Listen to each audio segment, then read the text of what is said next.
Welcome, travelers. Tonight,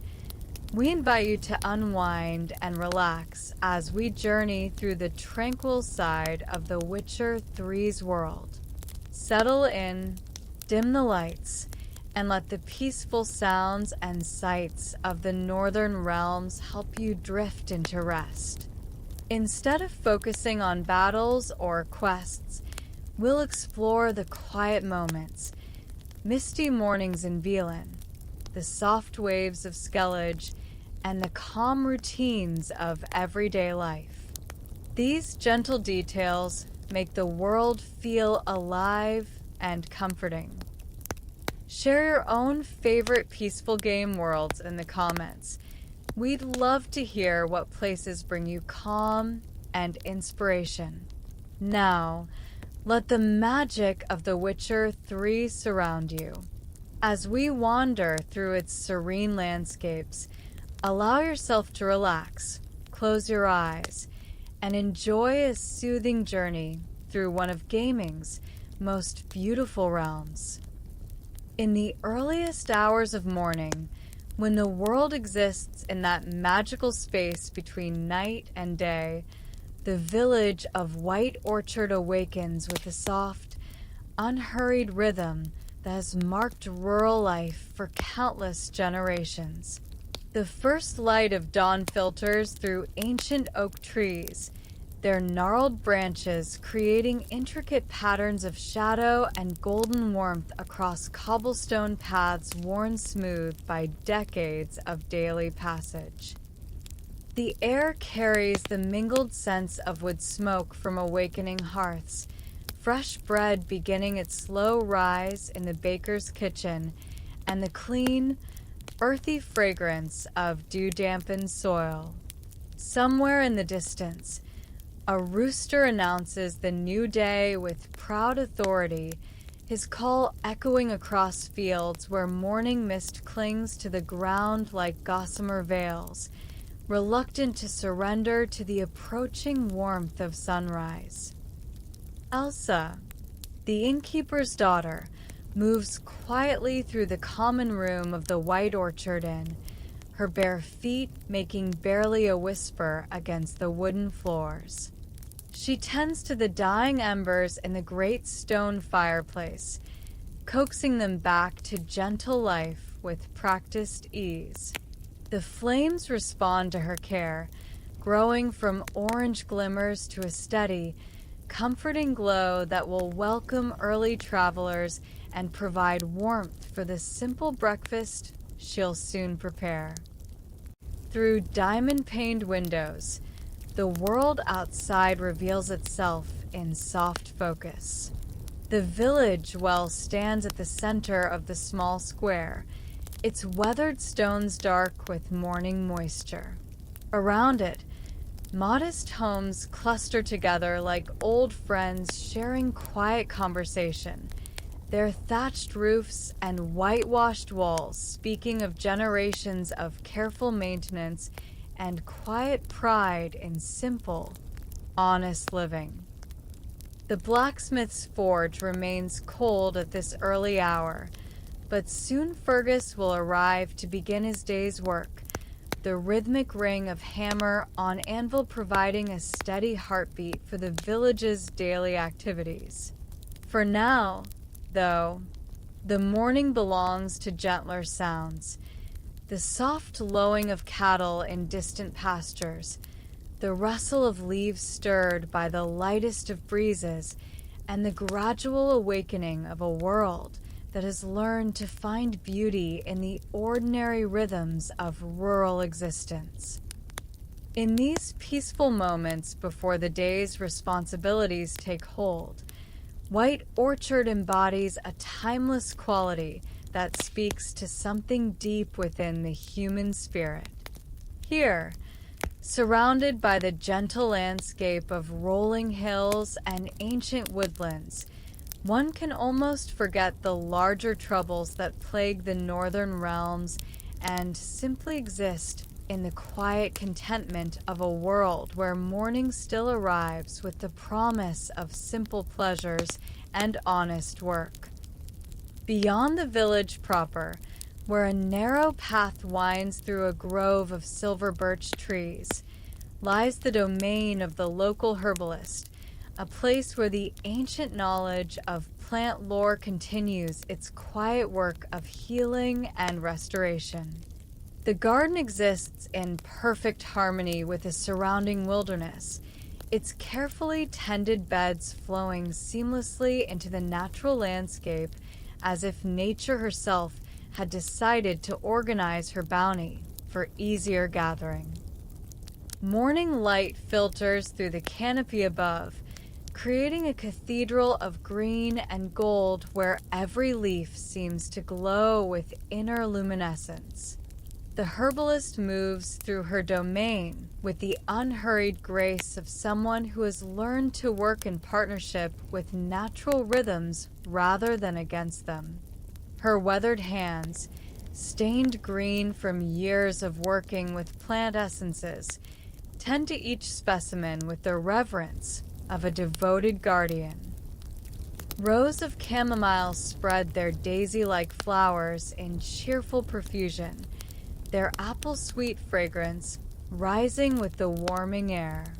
Nearby, lavender stands in precise purple columns, each stem heavy with tiny flowers that will soon be harvested and dried,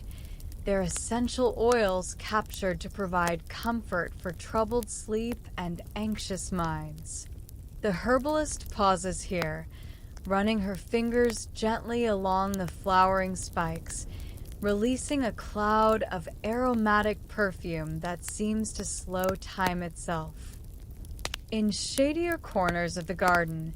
where the morning light arrives filtered and gentle, more delicate specimens thrive under careful protection. Ghostly pale moonflower vines climb wooden trellises, their nocturnal blooms now closed against the day, waiting for evening's return to unfurl their luminous petals. Below them, beds of mint spread in controlled abundance, their leaves releasing cool, refreshing scents with every breath of morning breeze. The herbalist's cottage sits at the garden's heart, its stone walls covered in climbing roses whose petals will eventually find their way into healing tinctures and soothing teas. Through open windows, the interior reveals shelves lined with glass jars containing the preserved wisdom of countless seasons, dried flowers, ground roots, and mysterious powders that hold the concentrated essence of the natural world's pharmacy. A small stream runs along the garden's eastern border, its clear water providing both irrigation and a gentle soundtrack of liquid music. Water mint grows along its banks, and occasionally a flash of silver reveals a trout moving lazily through the dappled shadows beneath overhanging ferns. The sound of flowing water mingles with the soft buzz of bees working among the flowers, creating a symphony of natural contentment that seems to embody the very essence of peaceful coexistence with the living world. Deeper into the countryside surrounding White Orchard, where the cultivated world gradually surrenders to the ancient wilderness, a narrow footpath winds through stands of oak and beech trees that have witnessed centuries of changing seasons. This is the route favored by traveling scholars and contemplative souls, a way that encourages slow progress and frequent pauses for reflection among the cathedral-like groves of the old forest.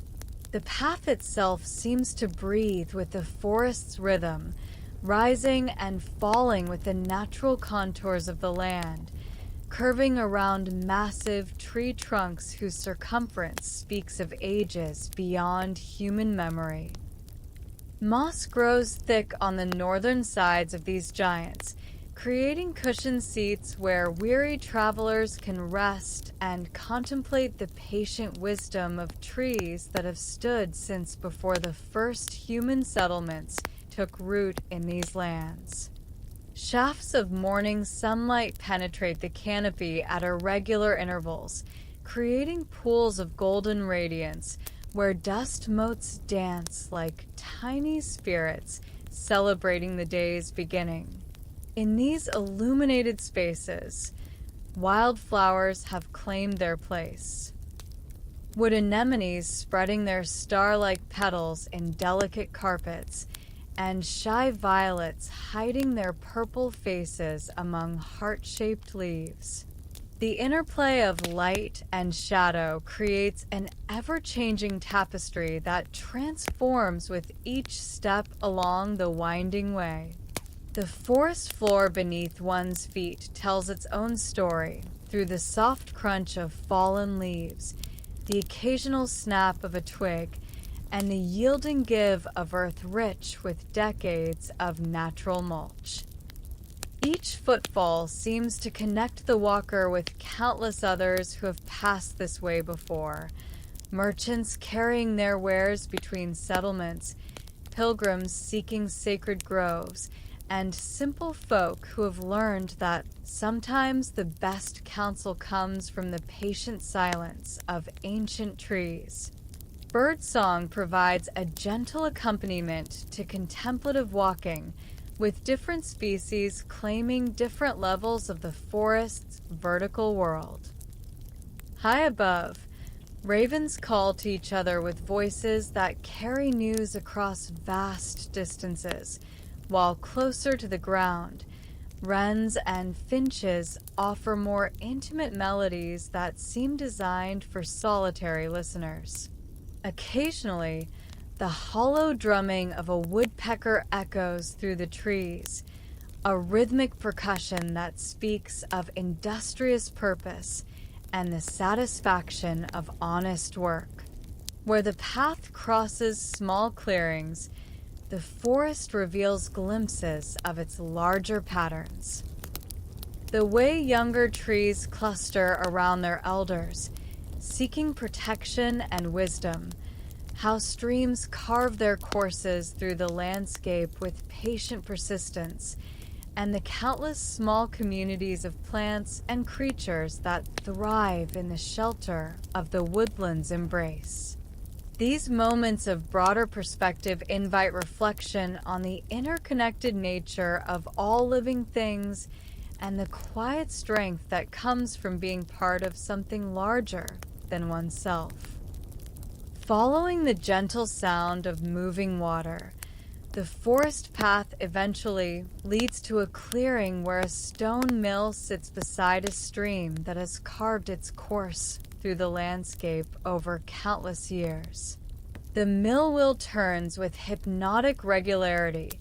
its wooden paddles catching the flowing water and converting the stream's patient energy into the steady rhythm of grain becoming flour, a transformation as old as civilization itself. The miller, a man whose flour-dusted apron and gentle manners speak of decades spent in harmony with the water's rhythm, tends to his ancient craft with the unhurried precision of someone who has learned that the best work cannot be rushed.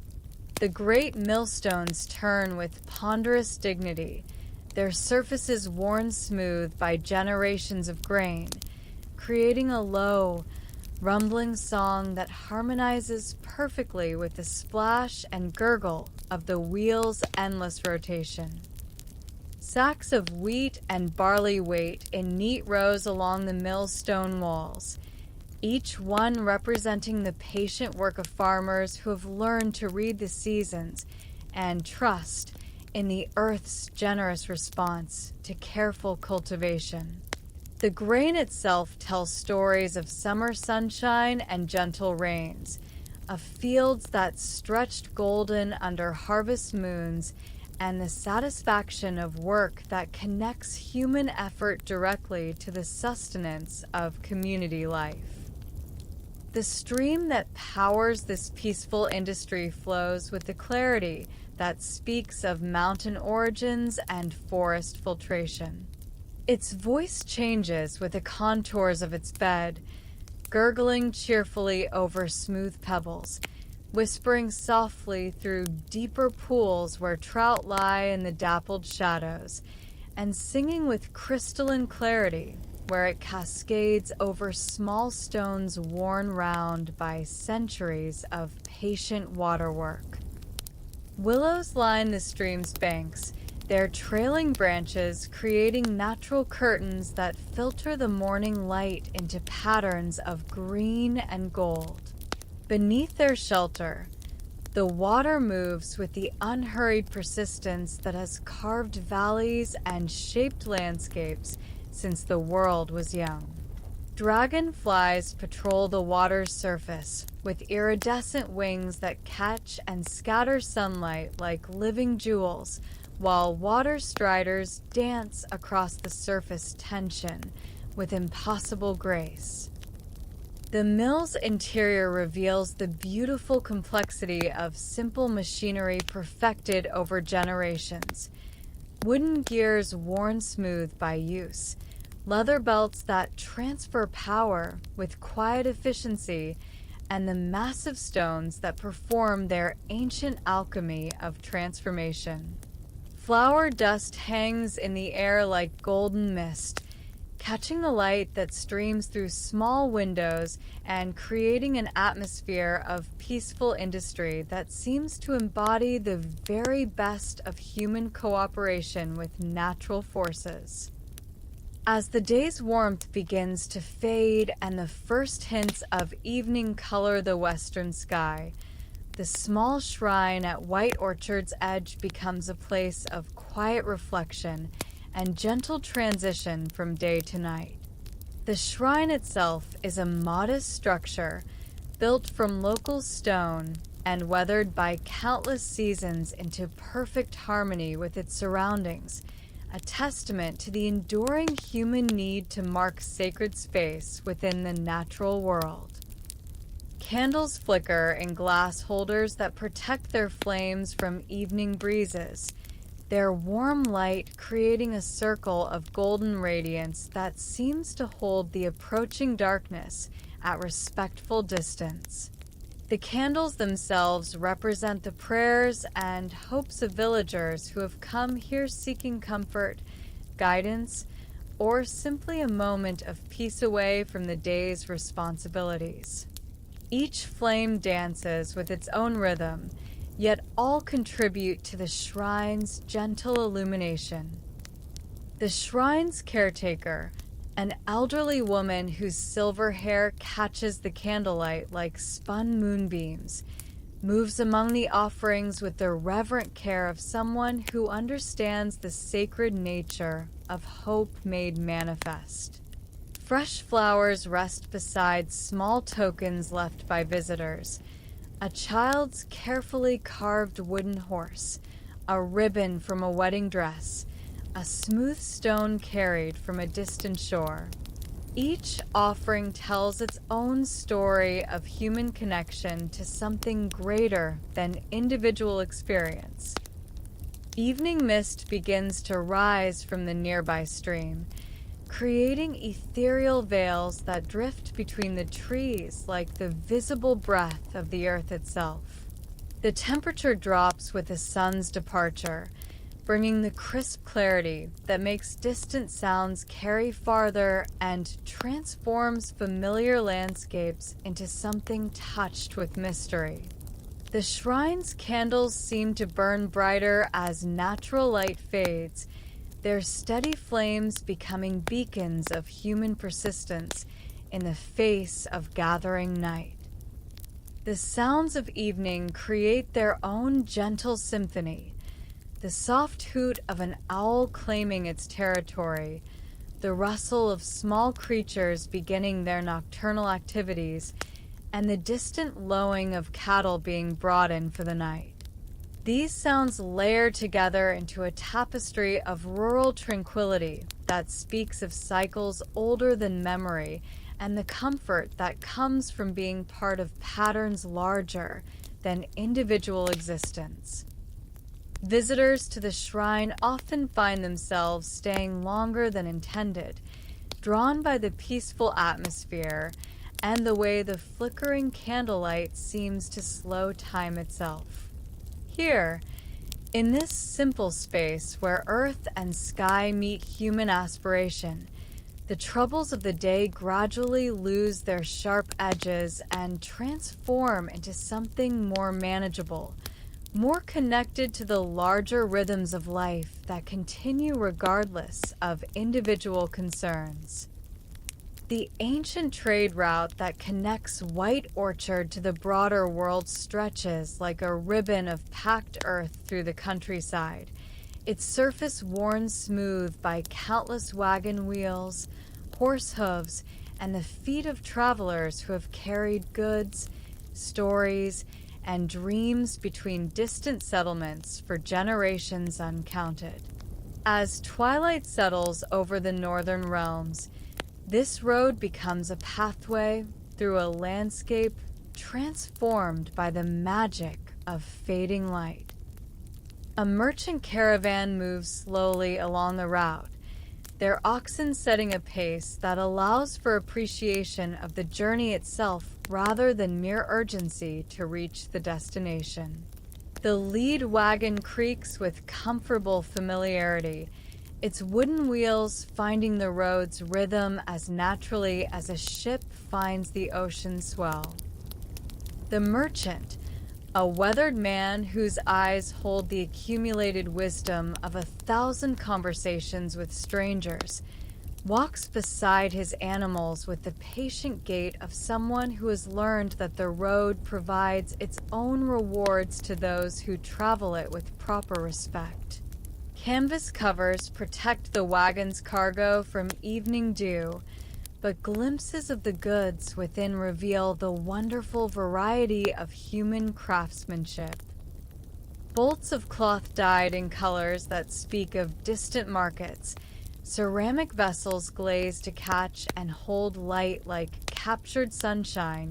and wooden boxes that hold spices whose fragrances carry the essence of far-off gardens and exotic growing seasons.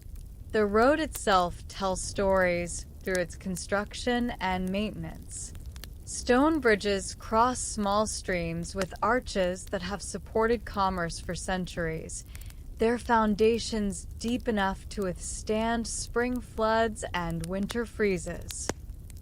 Milestone markers, carved with distances to major settlements, stand like patient sentinels offering reassurance to travelers that civilization and safety lie ahead at measured intervals. Evening brings its own population to the road's margins. Fireflies begin their nightly dance among the roadside grasses, their bioluminescent signals creating a constellation at ground level that mirrors the stars beginning to appear in the darkening sky above. Night-blooming flowers open their petals to release fragrances designed to attract nocturnal pollinators, adding layers of sweetness to the cooling air. The merchants' lanterns, lit as natural light fades, create moving pools of warm illumination that transform the familiar road into something touched with gentle mystery. Shadows dance at the edges of the light, not threatening but simply marking the boundary between the known and unknown, the revealed and the hidden. The steady rhythm of the oxen's breathing and the soft jingle of harness hardware create a lullaby of purposeful movement that speaks of humanity's ancient partnership with the animals that have made civilization possible. Rising from a hill overlooking the convergence of 3 ancient roads stands a tower that serves as both landmark and repository, where a dedicated scribe maintains the records that preserve the Northern Realm's accumulated wisdom for future generations. The tower's stone walls, built to withstand both weather and time, house a collection of knowledge that represents centuries of careful observation, patient recording, and the deep human understanding that some things are too valuable to trust to memory alone. The scribe himself embodies the quiet dedication required for such work, his ink-stained fingers moving across parchment with the practiced precision of someone who has learned to transform fleeting thoughts into permanent record. Candlelight flickers across pages filled with careful script, each letter formed with a reverence due to knowledge that might otherwise be lost to the passage of years. The scratching of his quill provides a gentle rhythm that speaks of patience, persistence, and the satisfaction that comes from work that serves purposes larger than immediate necessity. Shelves line the tower's circular walls from floor to ceiling, their contents representing the accumulated learning of generations. Treatises on herbal medicine written by healers who learned their craft through decades of careful practice, astronomical observations recorded by scholars who spent lifetimes mapping the movements of celestial bodies, and chronicles of local history that preserve the stories of ordinary people whose lives contributed to the larger tapestry of human experience. The tower's windows offer views across the surrounding countryside that change with the hours and seasons, providing the scribe with constant reminders of the world beyond his scholarly pursuits. Morning light reveals the geometric patterns of cultivated fields. Afternoon sun illuminates the forest canopies that shelter countless communities of plants and animals, and evening brings the gentle glow of distant hearth fires that mark human settlements scattered across the landscape like earthbound stars. A collection of maps covers one wall, their careful lines and detailed annotations representing the patient work of explorers and surveyors who have walked every path and measured every distance in service of accurate knowledge. These maps tell stories of their own. Trade routes established by merchants seeking the most efficient connections between markets, pilgrimage paths worn smooth by generations of spiritual seekers, and the natural boundaries that have shaped both geography and human settlement patterns. The scribe's evening routine includes the careful maintenance of his tools and materials, a ritual that connects him to scribes throughout history who have understood that the preservation of knowledge requires attention to the practical details that make such work possible. Quills are trimmed to perfect points, ink is mixed to proper consistency, and parchment is prepared with the care due to materials that will carry human thoughts across the centuries. In these quiet preparations, the eternal human desire to communicate across time finds its most dedicated expression. In a cottage where morning light streams through windows positioned to catch the sun's earliest rays,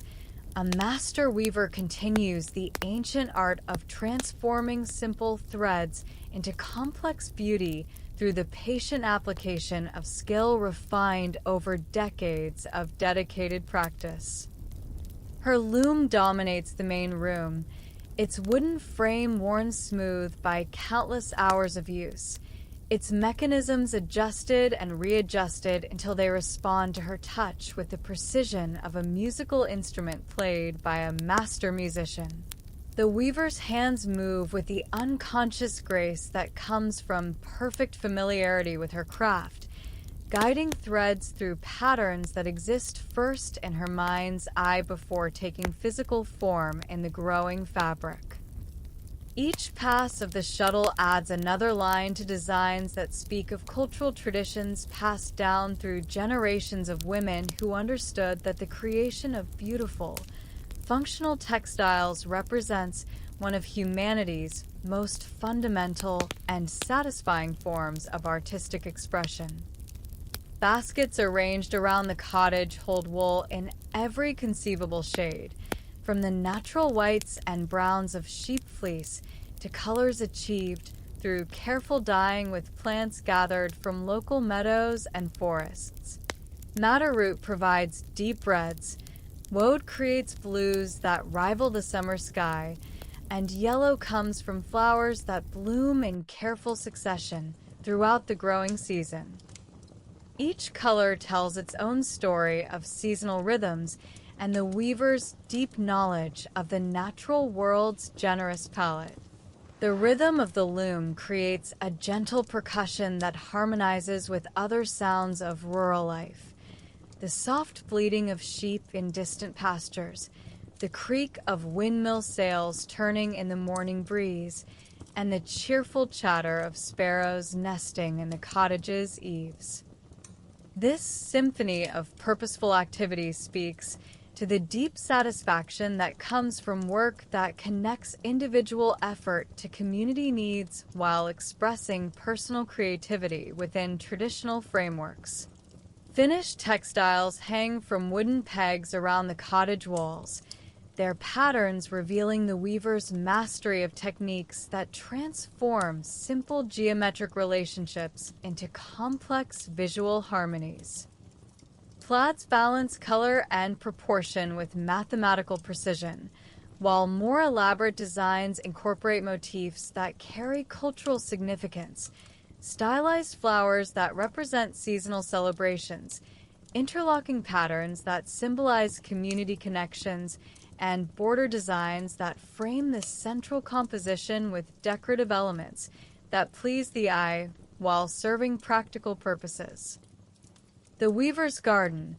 visible through the cottage's rear window, grows plants specifically chosen for their usefulness in textile production. Flax stands in neat rows, its blue flowers promising the strong fibers that will become linen thread,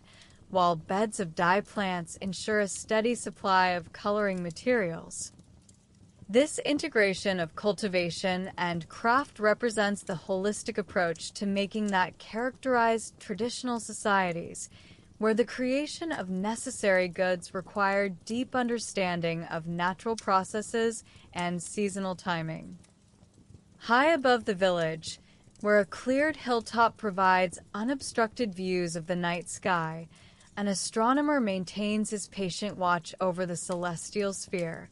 recording the movements of stars and planets with the dedication of someone who has learned to find profound meaning in the universe's vast patterns.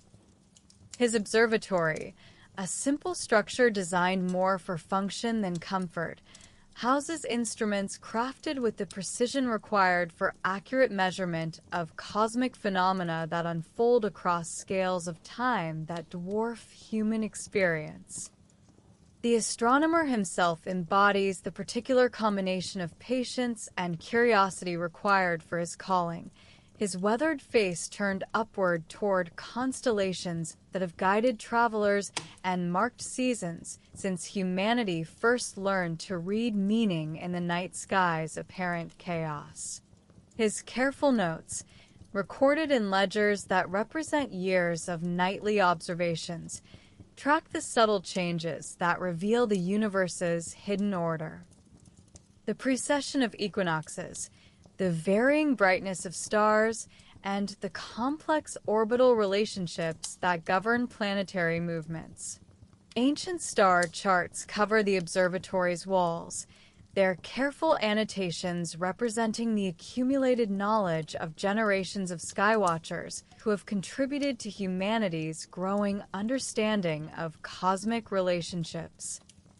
These maps reveal patterns that connect earthly seasons to celestial events, showing how the apparent movement of stars and planets provides a reliable calendar for agricultural activities and religious observances that depend on precise timing for their effectiveness.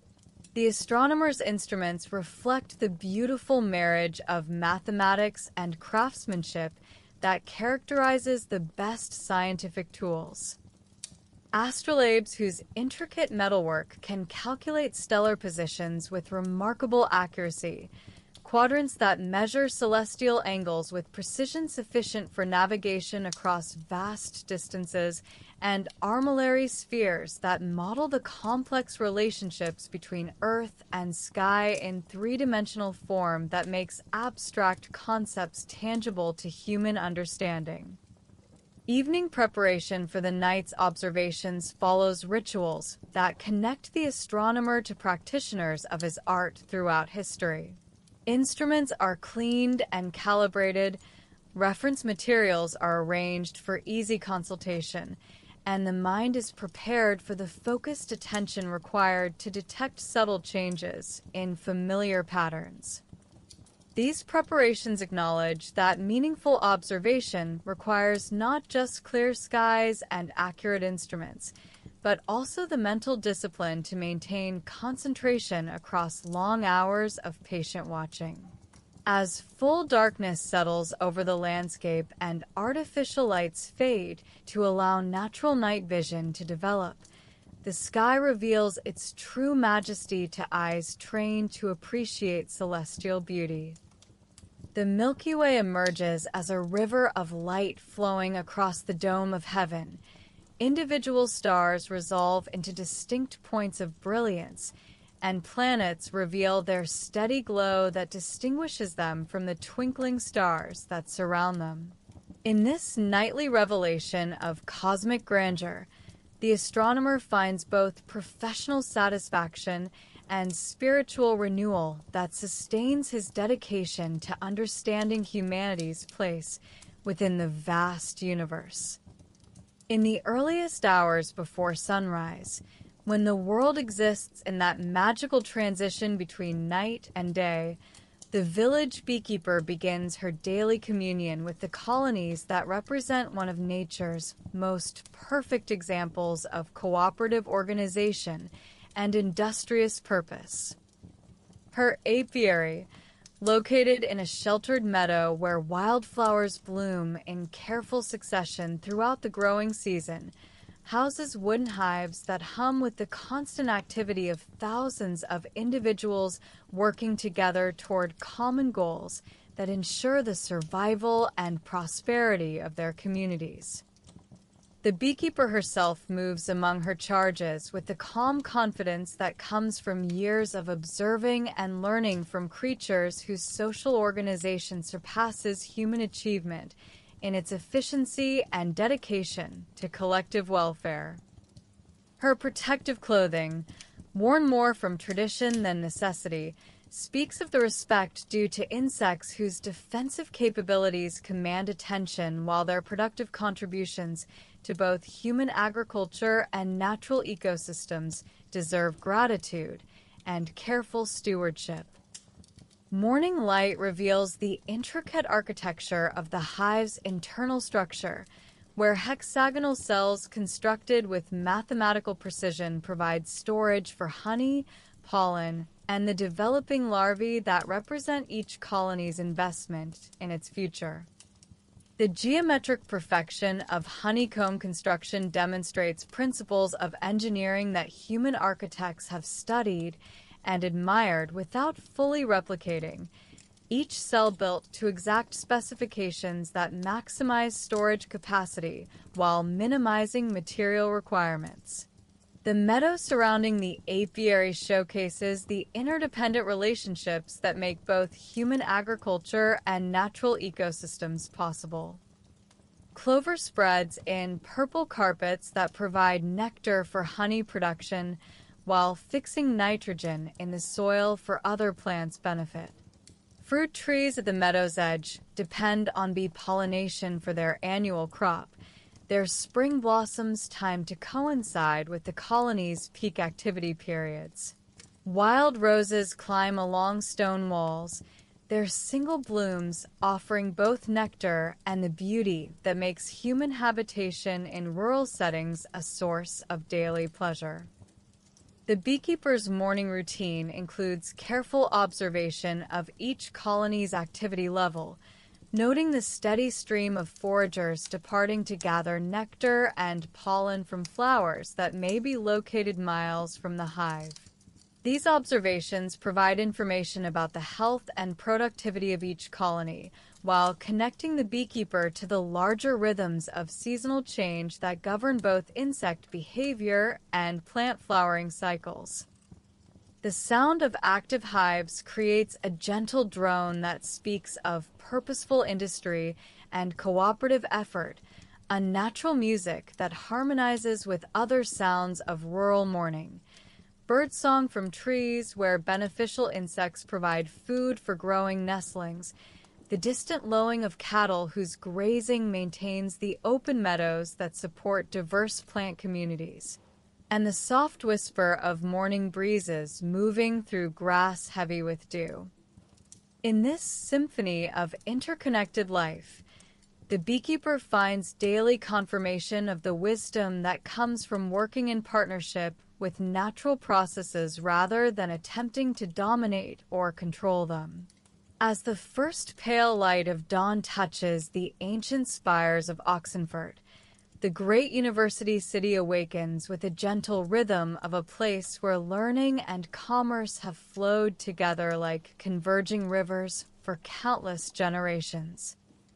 The harbor, where the Pontar River widens to accommodate vessels from across the northern realms, reflects the sky's gradual transformation from deep indigo to pearl gray, its waters disturbed only by the gentle wake of early fishing boats returning with the night's catch. The dockworkers who tend the harbor's daily needs move with the unhurried efficiency of men who have learned to work in harmony with tidal rhythms and seasonal patterns that govern river commerce. Their weathered hands secure mooring lines with knots perfected through generations of maritime tradition, while their voices carry across the water in the comfortable cadence of workers who find satisfaction in tasks that connect their individual efforts to the larger enterprise of keeping goods and people moving safely between distant places. Merchant vessels rest at anchor in the deeper water, their masts creating a forest of wooden spars that sway gently with the river's current. These ships carry the accumulated wealth of human creativity, bolts of fine cloth woven in distant workshops, barrels of wine that capture the essence of sun-warmed vineyards, and chests of books whose pages hold knowledge gathered from libraries across the known world. Each vessel tells its own story of patient craftsmanship and the courage required to trust valuable cargo to the uncertainties of weather and water. The university towers that dominate Oxenfurt's skyline catch the morning light on their ancient stones, their Gothic arches and flying buttresses speaking of builders who understood that structures dedicated to learning should inspire the mind while sheltering the patient work of scholarship. From these heights, the gentle chiming of bells marks the canonical hours that have regulated academic life since the institution's founding,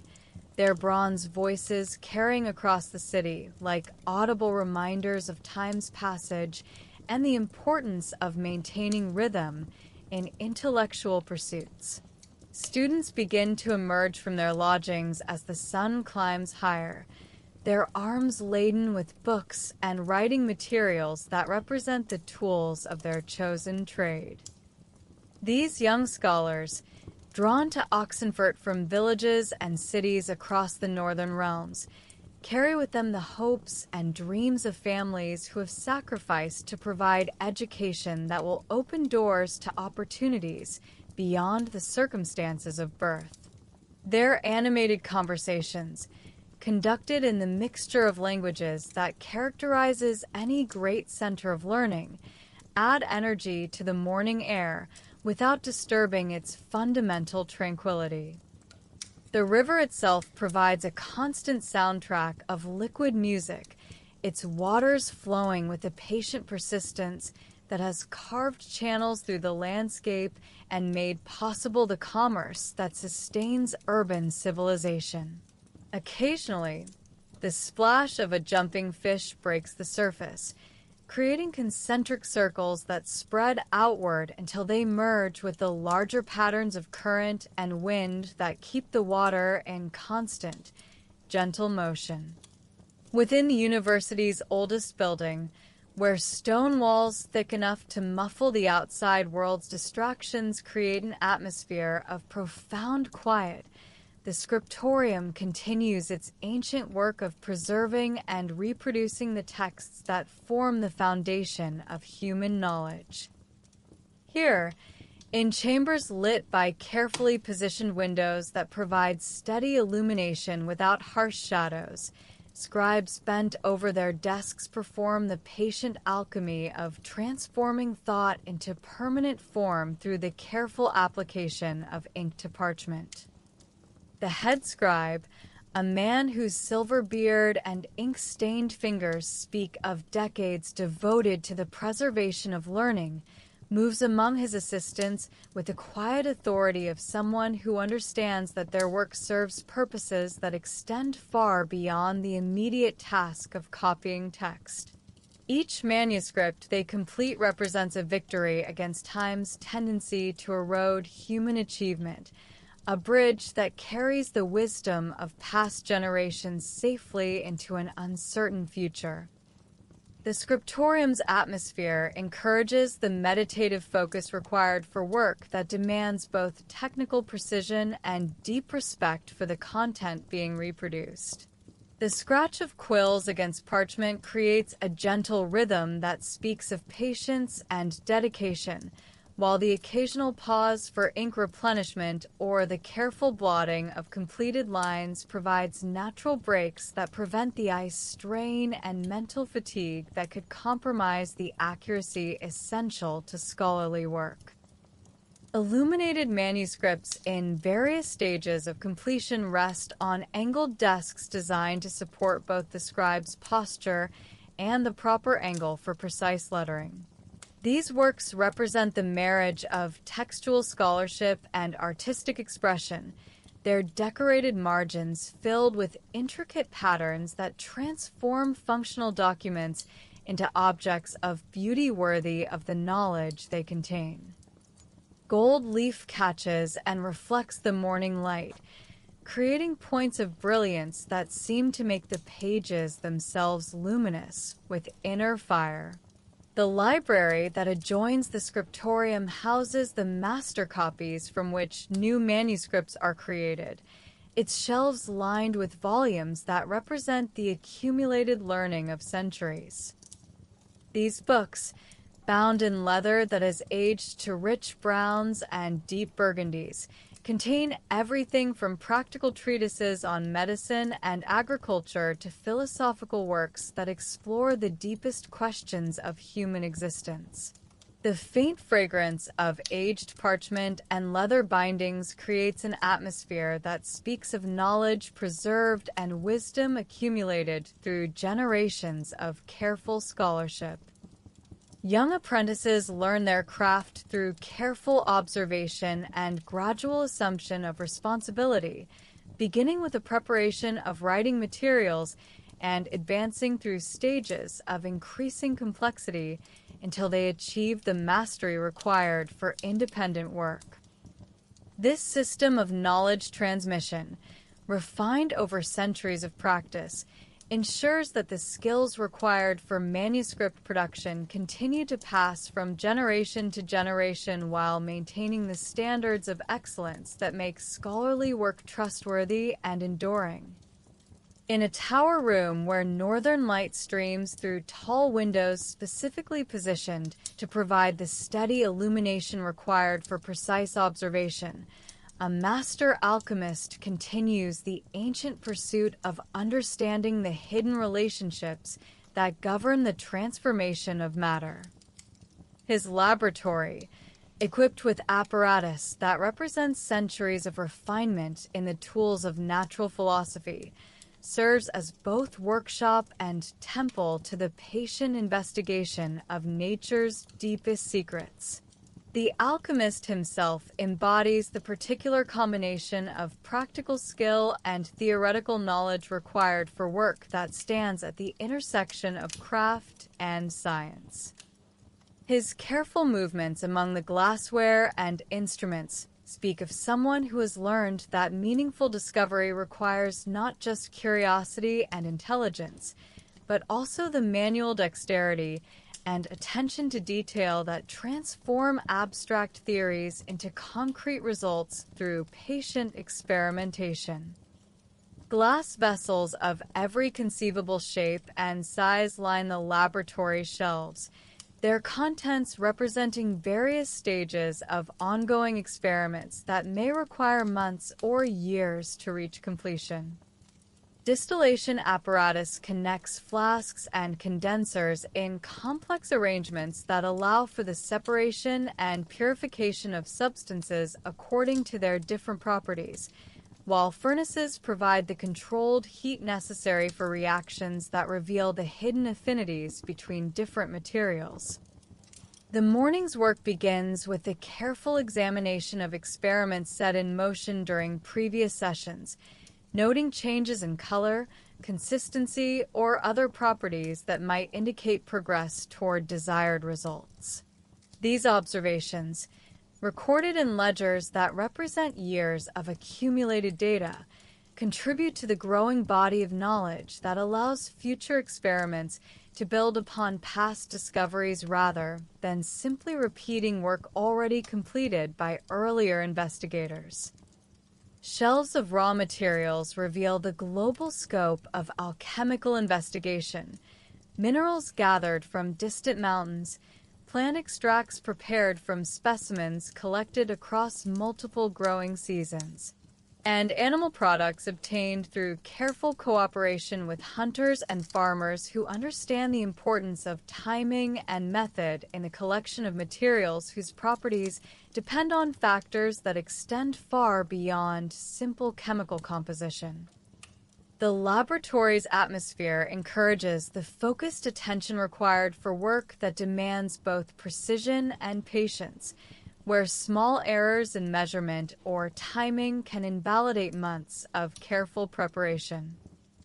The gentle bubbling of solutions undergoing slow transformation provides a soundtrack that speaks of processes that unfold according to natural rhythms rather than human urgency, while the faint fragrances of various substances create an olfactory environment that connects the investigator directly to the materials under study. As afternoon shadows lengthen and the day's heat begins to dissipate, Oxenfurt's merchant quarter transforms into an evening marketplace where the city's cosmopolitan character reveals itself through the wonderful variety of goods, languages, and customs that converge in this ancient center of commerce. Stalls and shops that have served traders for generations open their doors to display wares that represent the accumulated craftsmanship of artisans from across the known world. Textile merchants unfurl bolts of cloth that catch the golden light of late afternoon, their fabrics telling stories of distant looms and dyeing techniques perfected in workshops where traditional methods have been refined across generations of dedicated craftsmen. Silks shimmer with colors that seem to hold captured sunlight, while woolens display the subtle variations in texture and hue that speak of sheep raised in different climates and processed according to regional traditions that give each fabric its distinctive character. The spice merchant's stall creates an aromatic island where fragrances from distant gardens mingle in complex harmonies that speak of trade routes that connect Oxenfurt to growing regions scattered across multiple continents. Cinnamon bark, carefully bundled and tied with hemp cord, releases its warm sweetness into the evening air, while peppercorns rest in neat pyramids that represent months of careful cultivation and processing in tropical climates far removed from the northern realm's temperate seasons. Metal workers display their creations on tables covered with cloth that protects both the merchandise and the wooden surfaces beneath. Jewelry that transforms precious metals into wearable art. Tools whose functional beauty speaks of smiths who understand that utility and aesthetics need not be separate considerations, and decorative objects that serve no purpose beyond the human need for beauty in daily surroundings. The evening marketplace attracts not just serious buyers, but also those who find pleasure in the simple act of observing human creativity made manifest in physical form. Families stroll between the stalls, their conversations mixing practical considerations with aesthetic appreciation as they examine goods that might enhance their daily lives while supporting the craftsmen whose skills make such enhancement possible. Musicians position themselves at strategic locations throughout the market, their melodies providing a soundtrack that enhances the atmosphere of peaceful commerce without overwhelming the conversations between merchants and customers. A lute player near the fountain creates gentle harmonies that seem to slow time itself, while a flautist at the market's edge adds silvery notes that dance above the deeper rhythms of human activity, like musical representations of the evening breeze that stirs the canvas awnings and carries the mingled fragrances of commerce across the ancient stones. Behind the main academic buildings, where carefully planned pathways wind through landscapes designed to provide both beauty and instruction, the university gardens serve as living laboratories where students of natural philosophy can observe the principles they study in books made manifest in the patient growth and seasonal changes of carefully tended plants. These gardens represent the marriage of practical horticulture and theoretical understanding that characterizes the best educational approaches to the study of the natural world. The head gardener, a man whose earth-stained hands and deep knowledge of plant behavior make him as valuable to the university's educational mission as any professor, moves among his charges with the quiet satisfaction of someone who has learned to find profound meaning in the patient work of cultivation. His understanding of soil composition, seasonal timing, and the complex relationships between different species provides practical foundation for the theoretical studies that occupy students in lecture halls and libraries. Medicinal plants occupy carefully labeled beds where future physicians learn to recognize the herbs that will form the foundation of their healing practice. Foxglove stands in purple spires that demonstrate both the beauty and danger inherent in natural remedies, while beds of chamomile and lavender provide examples of plants whose therapeutic properties have been recognized and utilized across multiple cultures and historical periods.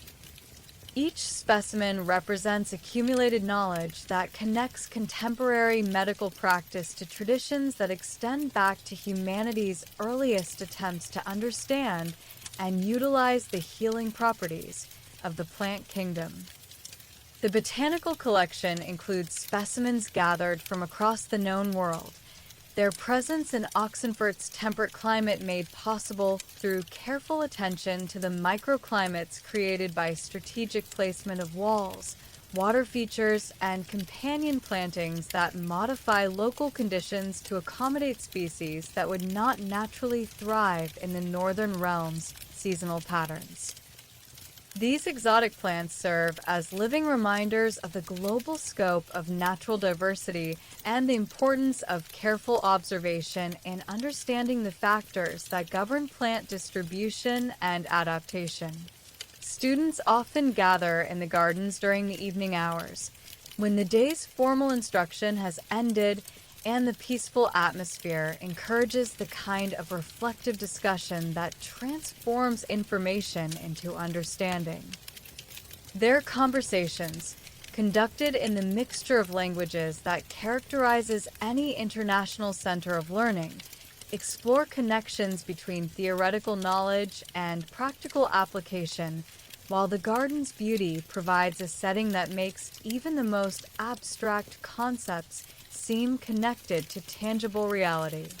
Water features throughout the gardens provide both irrigation for the plants and the soothing sound of moving water that creates an atmosphere conducive to contemplation and study.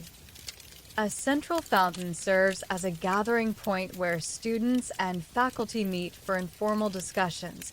while smaller streams and pools create intimate spaces where individual reflection can flourish without distraction from the larger community's activities. Deep within Wieland's vast wilderness, where human settlement gives way to forests that have stood since before the first kingdoms rose and fell in the northern realms, ancient groves hold secrets that speak to the very soul of the natural world. These cathedral-like spaces, formed by oak trees whose massive trunks require multiple people to encircle with outstretched arms, create sanctuaries where time seems to move according to different rhythms, measured not in hours or days, but in the slow cycles of growth, decay, and renewal that govern all living things.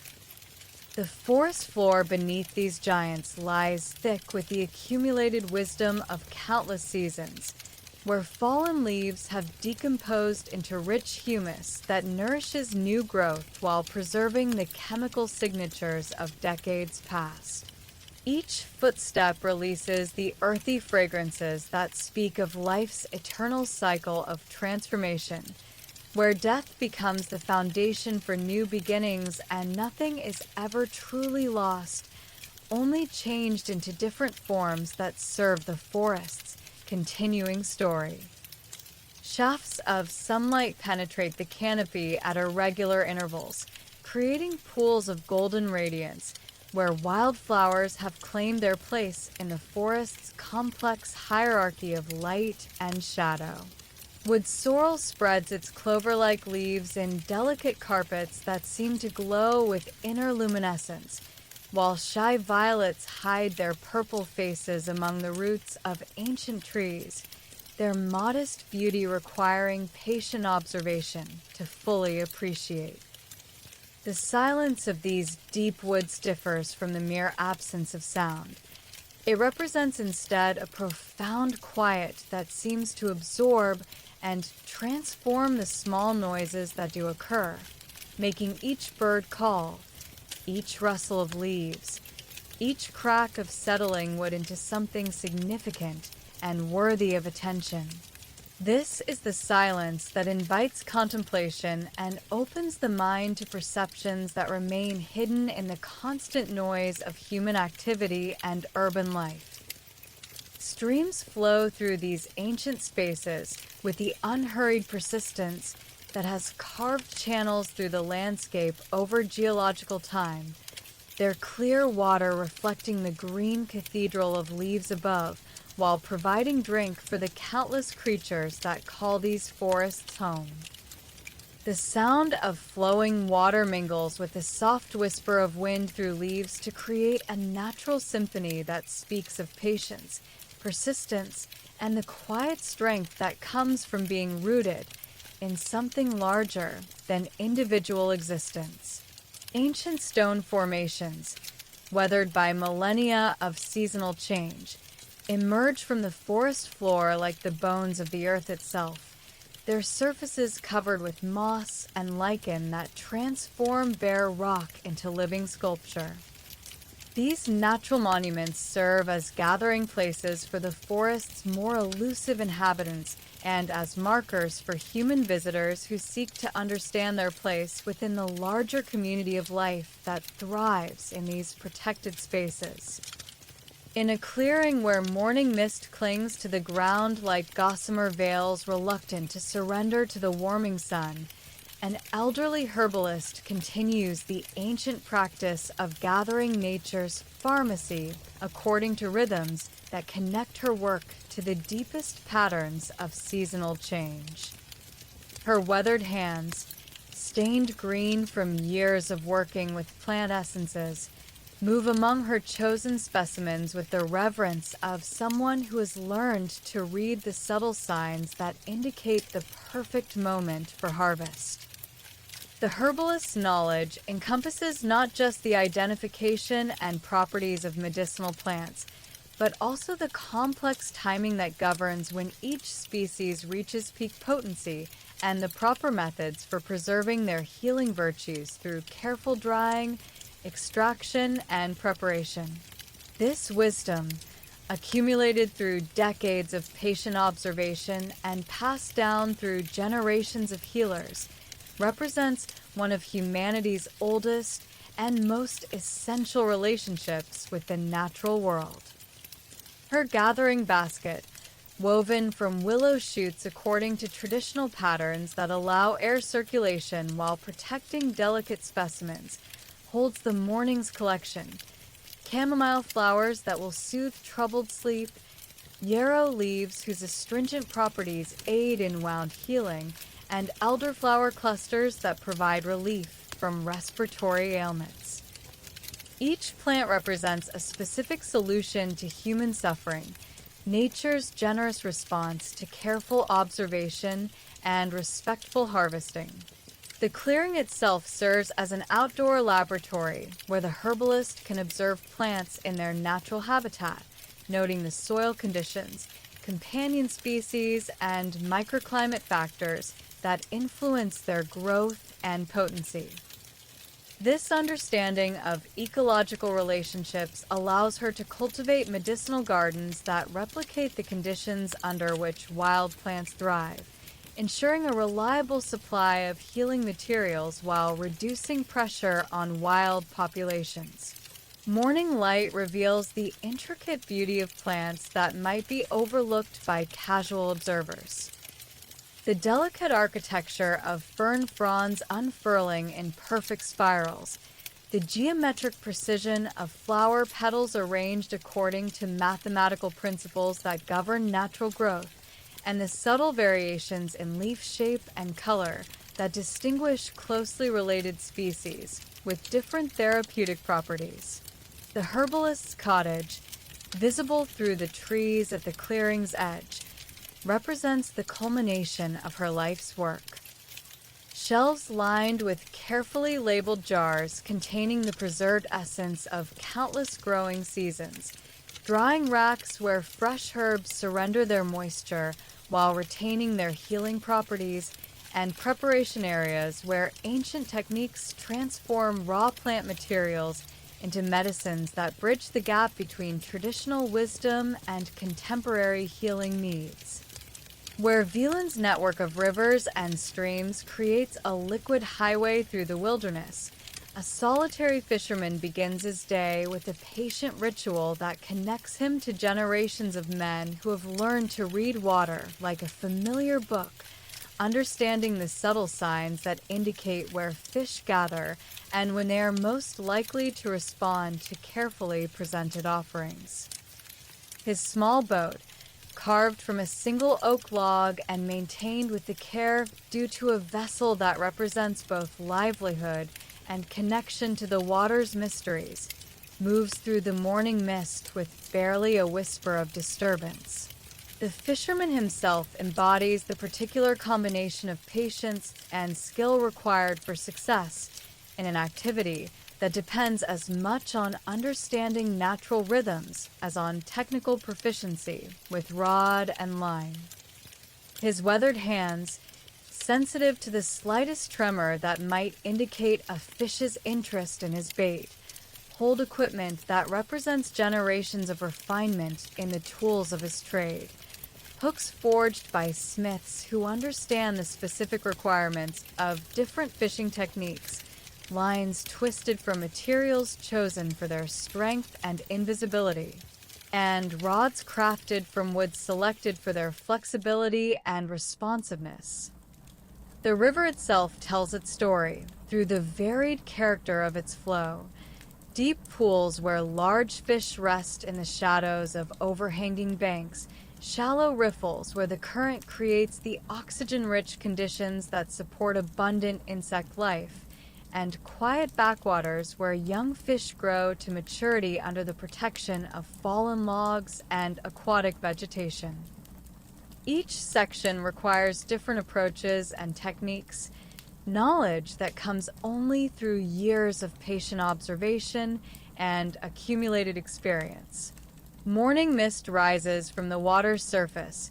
creating ethereal veils that transform familiar landmarks into something touched with mystery and beauty. The sun's first rays penetrate this natural curtain to create columns of golden light that seem to connect earth and sky through the medium of water vapor, while the gentle current carries leaves and other debris in patterns that speak of the river's role as both highway and habitat for countless forms of life. The sounds of the river create their own gentle symphony. The soft gurgle of water flowing around partially submerged rocks, the occasional splash of a jumping fish, and the liquid music of current meeting obstacle in the endless dance that shapes both riverbed and banks through the patient work of flowing water. These sounds layer together into a natural soundtrack that encourages the meditative state of mind that makes fishing as much spiritual practice as practical activity. Wildlife along the riverbanks provides constant entertainment for eyes trained to appreciate the subtle dramas of natural life. Herons standing motionless in the shallows until the perfect moment for lightning-quick strikes, kingfishers diving from overhanging branches with precision that speaks of perfect adaptation to aquatic hunting,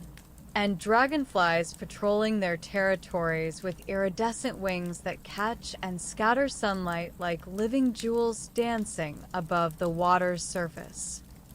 As the day's last light fades from the western sky and evening settles over a small village nestled in Wieland's rolling countryside,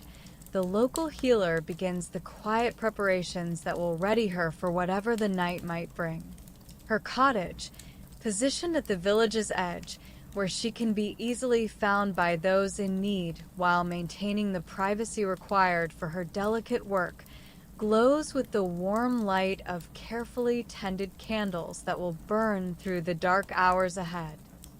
The healer herself represents the continuation of traditions that stretch back to humanity's earliest understanding of the body's capacity for self-repair when supported by knowledge, compassion, and the healing properties found in nature's generous pharmacy. Her gentle hands, trained through years of practice to detect the subtle signs that indicate the body's distress and recovery, prepare the tools and materials that might be needed for the various ailments that commonly disturb rural life's otherwise peaceful rhythms. Her preparation table holds an array of remedies prepared during the day's quiet hours. Tinctures extracted from herbs gathered at their peak potency, salves that combine healing oils with plant essences known for their ability to soothe damaged skin, and teas blended according to formulas that address the most common complaints that bring villagers to her door. Each remedy represents accumulated knowledge passed down through generations of healers who have learned to work in partnership with the body's natural healing processes. The cottage's interior reflects the organized mind required for work that must often be performed under emergency conditions, where the ability to quickly locate the right remedy can mean the difference between successful treatment and tragic loss. Shelves lined with clearly labeled containers hold the raw materials of healing. Dried herbs whose fragrances fill the air with the concentrated essence of summer meadows, roots and barks that provide the stronger medicines needed for serious ailments, and the various oils, vinegars, and spirits used to extract and preserve the active principles that make plant medicine effective. A small fire burns steadily in the cottage's hearth, its flames providing both warmth and the means to prepare hot compresses, steam inhalations, and the warm teas that often provide as much comfort through their ritual of preparation and consumption as through their medicinal properties.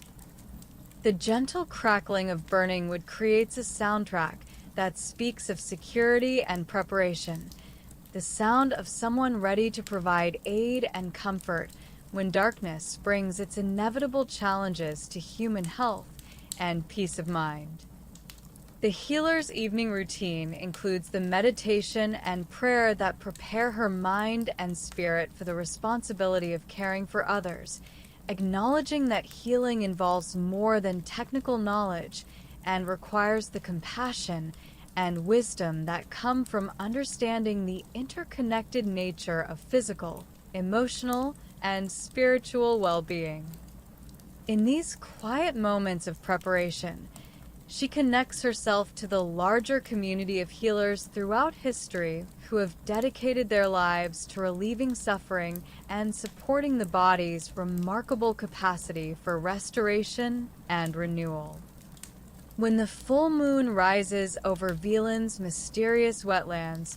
transforming the treacherous bog into a landscape of silver beauty and ethereal mystery, a narrow path becomes visible that leads through terrain that seems to exist at the boundary between the physical world and the realm of dreams. This ancient causeway, built by forgotten hands for purposes lost to time, provides safe passage through waters that reflect the night sky like a mirror made of liquid starlight. The bog itself, during these magical hours when moonlight transforms danger into beauty, reveals the haunting splendor that lies hidden beneath its daytime reputation for peril and uncertainty. Mist rises from the dark water to create ghostly veils that drift between the gnarled trees, their twisted forms made beautiful by the silver light that turns every surface into something touched with otherworldly radiance. The usual sounds of the bog, the splash of unseen creatures, the croak of frogs, the whisper of wind through marsh grass, become part of a nocturnal symphony that speaks of ancient mysteries and the thin places where different worlds touch. The path itself, constructed from stones that have settled into the bog's embrace over centuries of seasonal change, provides firm footing for those who know its secrets and respect its dangers. Each step requires attention and care, not from fear but from the reverence, due to a route that has guided travelers through this liminal landscape since before the current kingdoms rose to power in the northern realms. The stones, worn smooth by countless passages, seem to glow with their own inner light under the moon's transformative influence.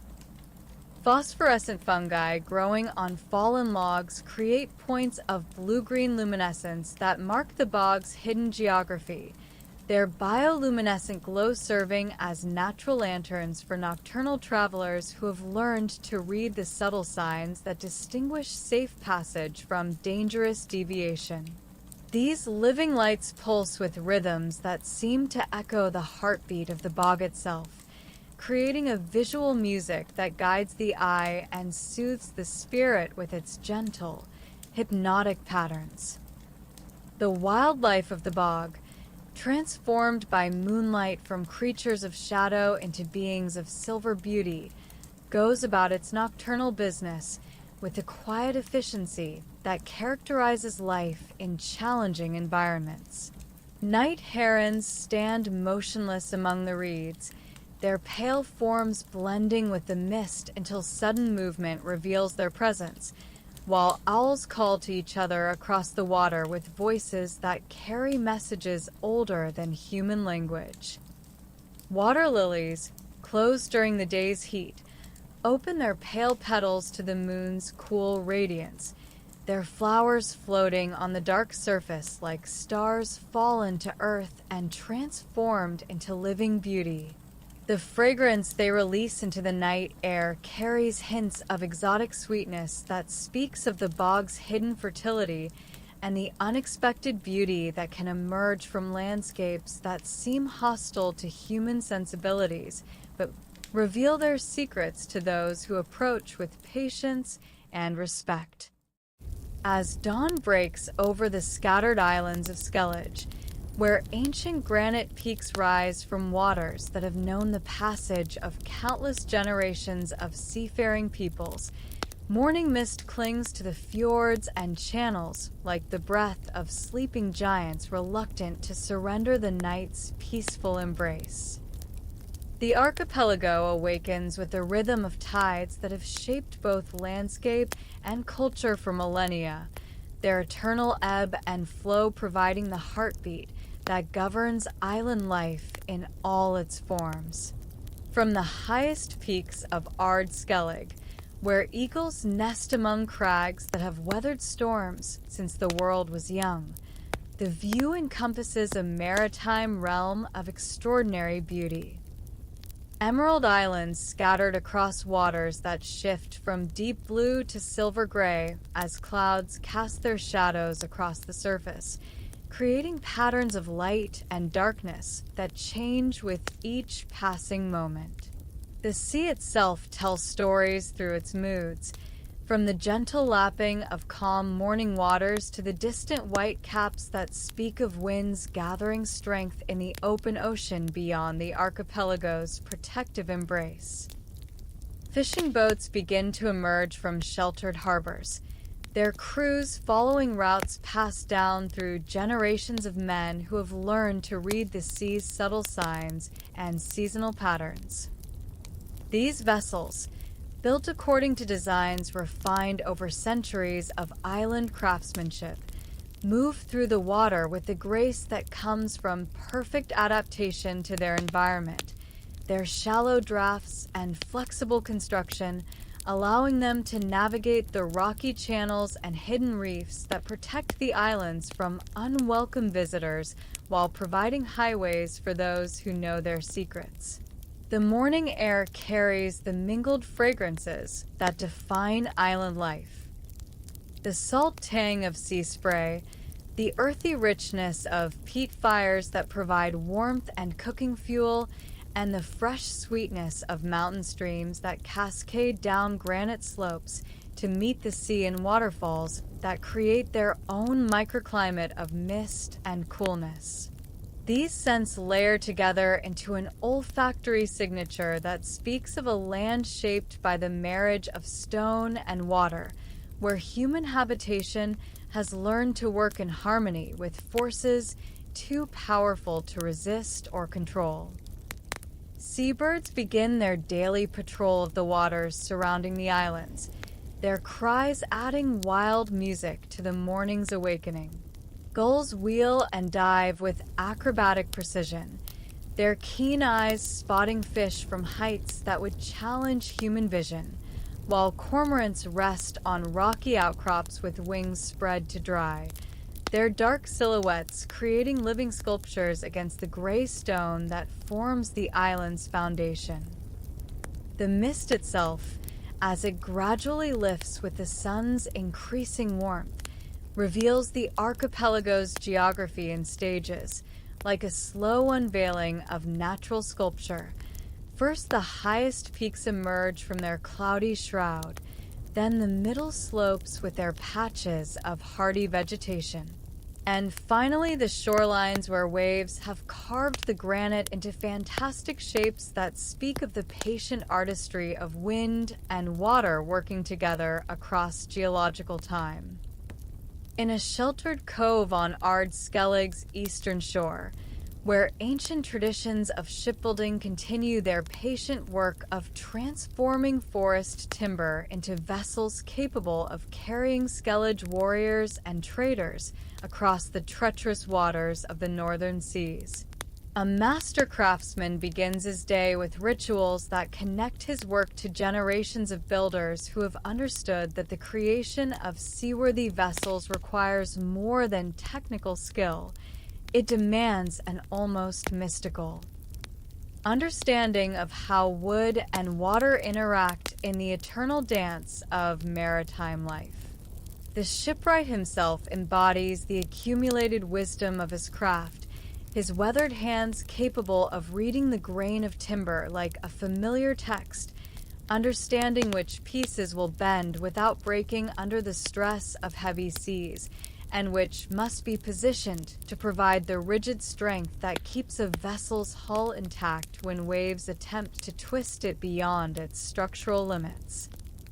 His workshop, positioned where the morning light provides optimal illumination for detailed work,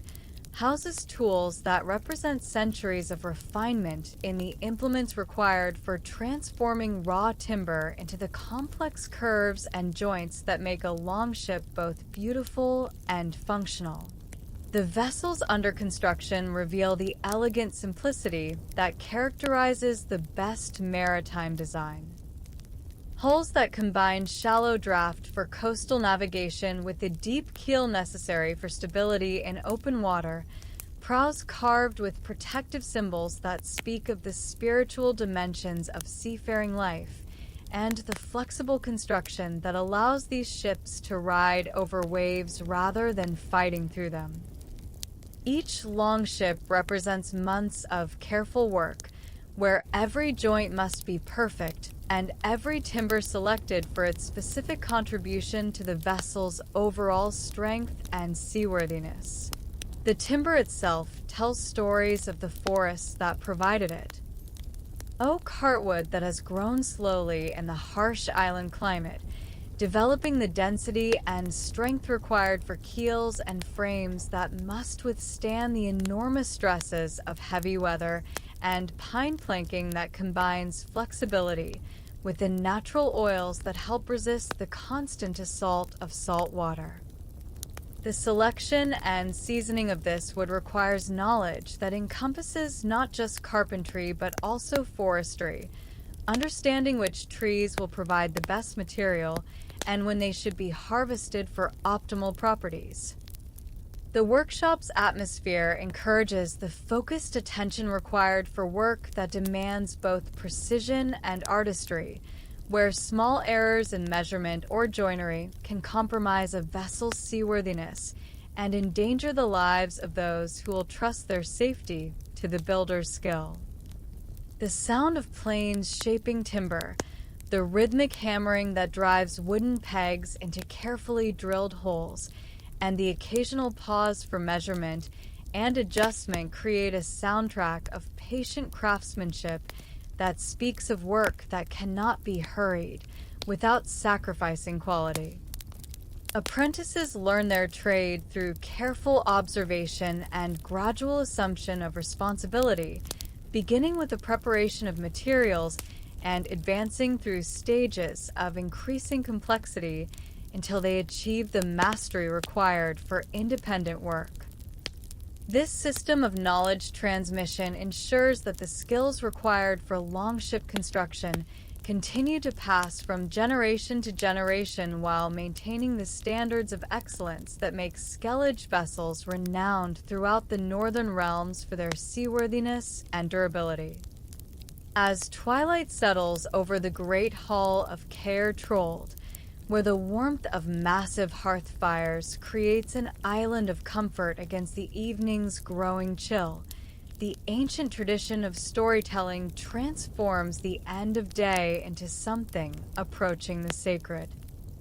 Here, where warriors and craftsmen, merchants and farmers gather to share the day's experiences and connect with the larger story of their people,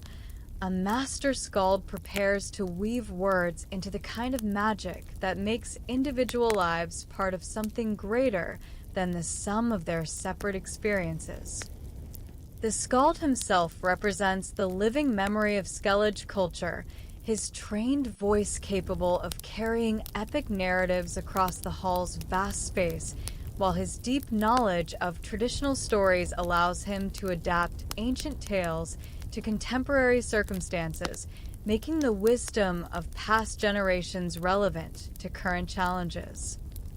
His instrument, a harp whose strings have been tuned to complement the human voice in the most pleasing harmonies, provides musical accompaniment that enhances the emotional impact of stories that have been refined through countless tellings. The great hall's atmosphere, illuminated by firelight that creates dancing shadows on stone walls decorated with tapestries depicting legendary deeds, encourages the kind of communal listening that transforms individual audience members into a single entity capable of being moved by narrative in ways that solitary reading cannot achieve. The warmth of the fires, the comfortable weight of evening meals settling in satisfied stomachs, and the sense of security that comes from being surrounded by one's own people create conditions perfect for the reception of stories that speak to the deepest levels of human experience. The evening selection of tales draws from the vast repertoire of skellige tradition. Heroic sagas that celebrate the courage and honor that define the warrior's path, love stories that explore the tender emotions that make life worth living, and wisdom tales that offer guidance for the moral challenges that face every generation. Each story serves multiple purposes, providing entertainment while preserving cultural values and offering models for behavior that help maintain social cohesion across the scattered communities of the archipelago. The audience's participation in the storytelling process transforms passive listening into active engagement, with familiar refrains that invite communal recitation and moments of dramatic tension that draw gasps and murmurs from listeners who know the stories well but still find themselves caught up in the emotional currents that skilled narration can create. This interactive element makes each telling unique, shaped by the particular combination of storyteller, audience, and circumstances that can never be exactly replicated. The evening's conclusion, marked by the gradual dying of the fires and the natural dispersal of the audience to their individual rest, leaves behind a sense of connection and continuity that strengthens the bonds holding the community together. The stories, now refreshed in memory through another telling, will continue their work of shaping identity and values until the next gathering provides another opportunity for the ancient magic of narrative to work its transformative power on human hearts and minds. On a rocky promontory that extends into the treacherous waters surrounding Skellige's outer islands,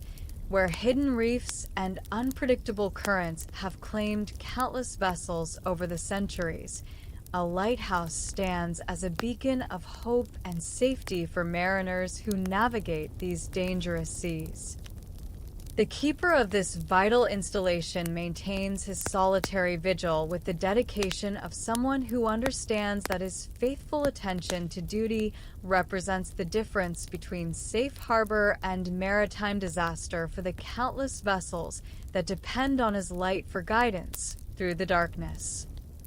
The lighthouse itself, constructed from massive blocks of local granite fitted together with the precision required for structures that must withstand the full fury of North Sea storms,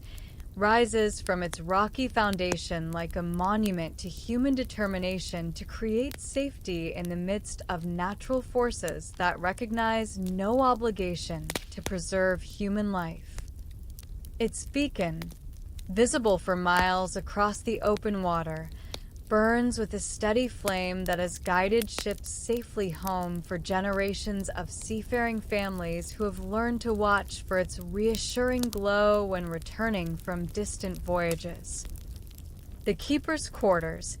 built into the lighthouse's base where thick stone walls provide protection from the constant assault of wind and weather, house the simple furnishings and essential supplies that support a life of deliberate isolation in service of the greater good.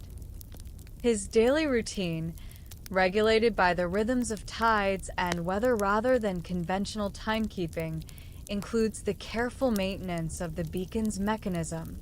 the monitoring of weather conditions that might affect visibility, and the constant vigilance required to spot vessels in distress that might require assistance. The view from the lighthouse's lamp room encompasses a maritime realm of extraordinary beauty and constant danger. Waters that can shift from mirror calm to mountainous seas within hours, rocky islands that provide shelter for those who know their secrets while threatening destruction for the unwary, and the endless horizon where sky meets sea in a line that speaks of the vast distances that separate Skellige from the rest of the world. This panoramic perspective provides daily reminders of both the sea's beauty and its power,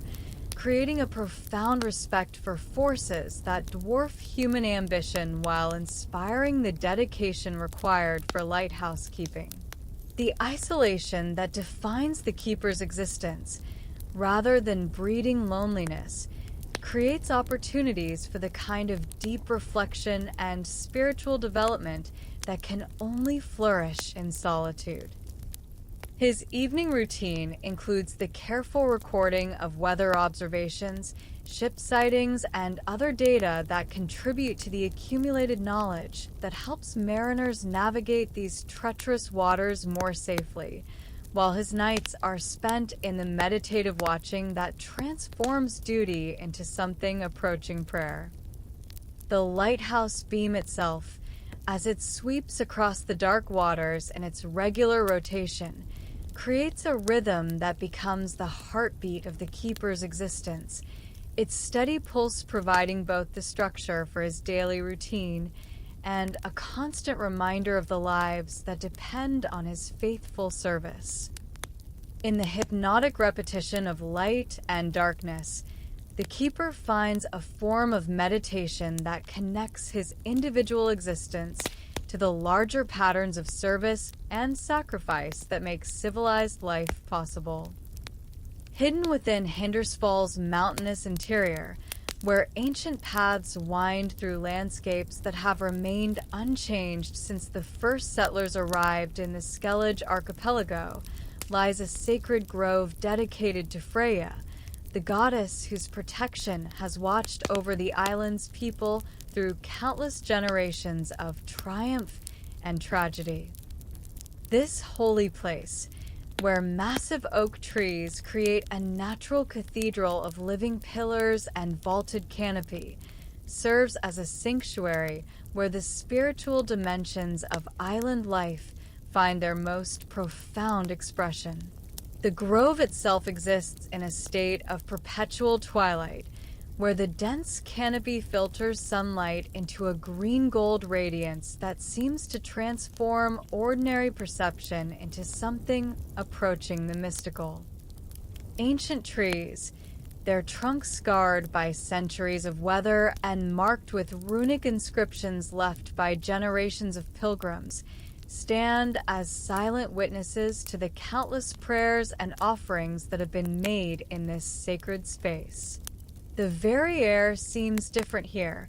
charged with the accumulated devotion of those who have sought divine guidance and protection in times of both crisis and celebration. The priestesses who tend this holy place move through their duties with the serene grace that comes from lives dedicated to service beyond the ordinary concerns of material existence. Their knowledge encompasses not just the rituals and traditions that maintain the grove's sacred character, but also the deeper wisdom that allows them to serve as counselors and healers for those who seek their guidance. Their white robes, simple in design but rich in symbolic meaning, mark them as servants of forces that transcend the political and social divisions that sometimes trouble island life. The sacred spring that provides the grove's heart bubbles up from depths that connect it to the island's geological foundation, its clear water considered blessed by Freya's touch and sought by pilgrims who travel from across the archipelago to drink from its source.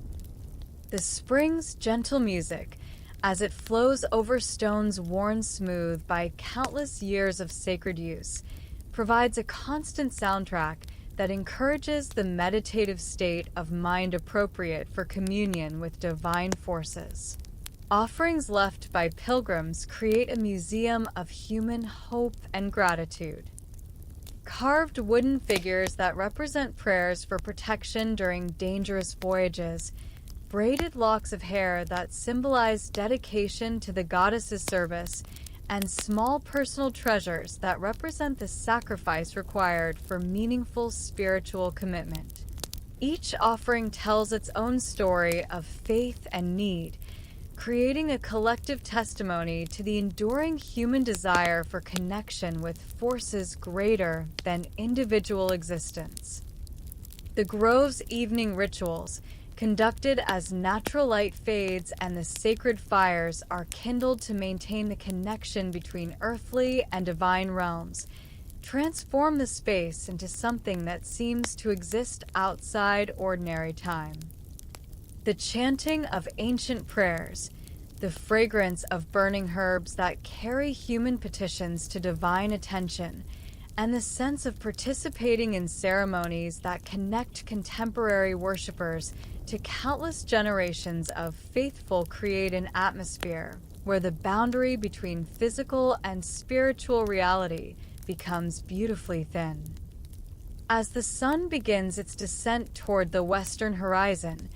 casting long shadows across the greatest city of the northern realms, Novigrad's intricate network of canals transforms into liquid streets of molten gold, their waters reflecting the warm light that bathes the ancient buildings rising from both sides of these waterways like a maritime forest of stone and timber. The evening tide, flowing in from the Pontar Delta with the patient rhythm that has governed the city's commerce for centuries, lifts the countless boats and barges that serve as the circulatory system for this vast urban organism. The gondoliers who navigate these watery thoroughfares move their craft with the unconscious grace that comes from lifetimes spent reading the subtle currents and wind patterns that make canal navigation both art and science. Their long poles, crafted from ash wood selected for its perfect balance of strength and flexibility, dip into the dark water with barely a splash, propelling passengers and cargo through channels that connect every district of the city in a web of liquid commerce that never truly sleeps. Merchant barges, heavy with goods from across the known world, create a floating marketplace where the accumulated wealth of human creativity moves in stately procession through the city's heart. Bolts of silk from distant kingdoms catch the evening light like captured rainbows, while barrels of wine and oil speak of vineyards and groves that exist only in the memories of the traders who have traveled the long routes that connect Novigrad to the wider world. The gentle lapping of water against these vessels creates a soundtrack of prosperity and peaceful exchange that speaks of civilization at its most successful. The buildings that line the canals tell the story of Novigrad's evolution from fishing village to imperial capital through their architectural variety. Ancient stone foundations that remember the city's humble beginnings, Gothic spires that reach toward heaven with the confidence of medieval prosperity, and Renaissance facades that speak of cultural flowering and artistic achievement. Each structure reflects the dreams and ambitions of the generations that built them, creating a visual chronicle of human aspiration made manifest in brick and stone. Evening brings its own population to the canal-side walkways and bridges, where citizens emerge from their daily labors to find refreshment in the gentle beauty of water and light.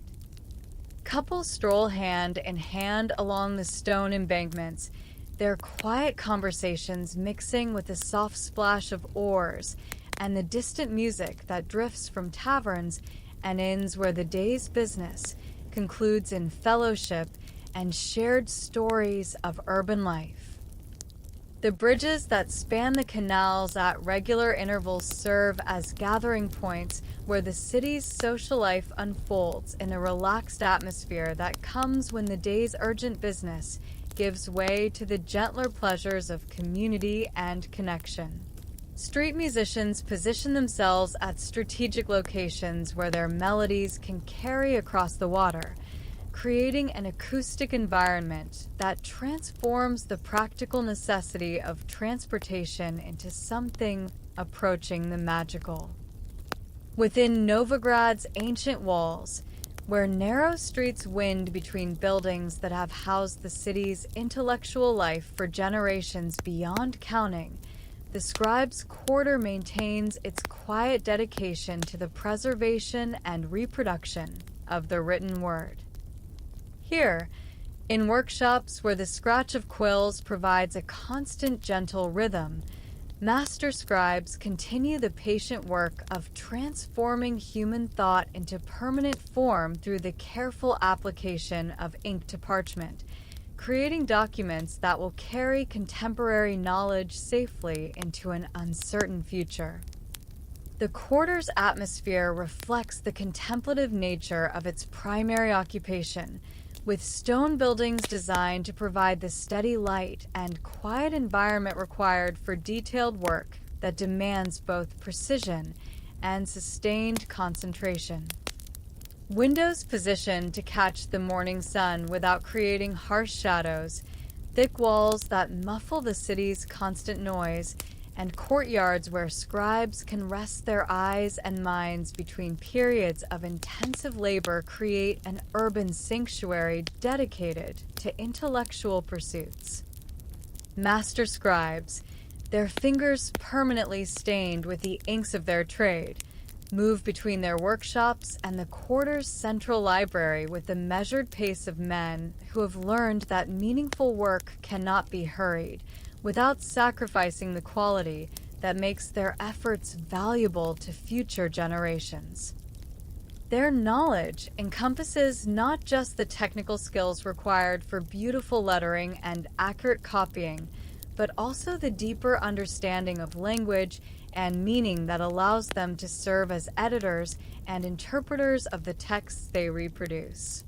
The library that serves as the quarter's heart houses manuscripts that represent the accumulated learning of centuries. Legal codes that govern urban life, historical chronicles that preserve the memory of past events, and philosophical treatises that explore the deepest questions of human existence. These volumes, bound in leather that is aged to rich browns and deep burgundies, create an atmosphere of accumulated wisdom that speaks of knowledge preserved and transmitted across generations of dedicated scholarship. Apprentice scribes learn their craft through careful observation and gradual assumption of responsibility, beginning with the preparation of writing materials and advancing through stages of increasing complexity until they achieve the mastery required for independent work. This system of knowledge transmission, refined over centuries of practice, ensures that the skills required for manuscript production continue to pass from generation to generation while maintaining the standards of excellence that make scholarly work trustworthy and enduring. The quarter's evening routine includes the careful maintenance of tools and materials, a ritual that connects contemporary scribes to practitioners of their art throughout history who have understood that the preservation of knowledge requires attention to the practical details that make such work possible. Quills are trimmed to perfect points, ink is mixed to proper consistency, and parchment is prepared with the care due to materials that will carry human thoughts across the centuries. Behind the grand mansions that line Novigrad's most prestigious districts, where the city's wealthiest citizens have created private worlds of beauty and tranquility, elaborate gardens provide sanctuary from the constant activity of urban commerce. These carefully designed landscapes,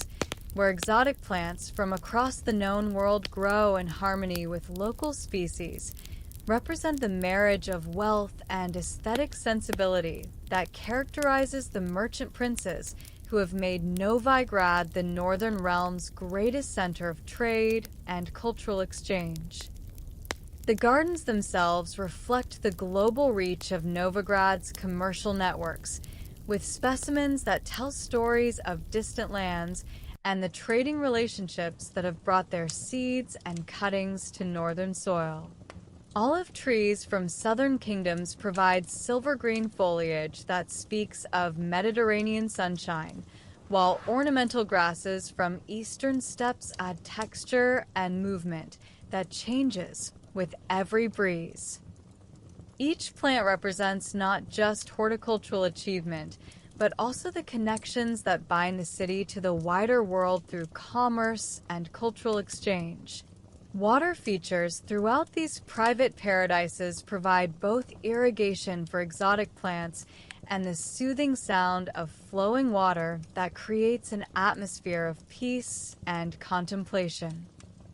Fountains carved from imported marble create focal points where geometric precision meets natural beauty, while artificial streams wind through carefully planned landscapes that seem natural despite their obviously human design.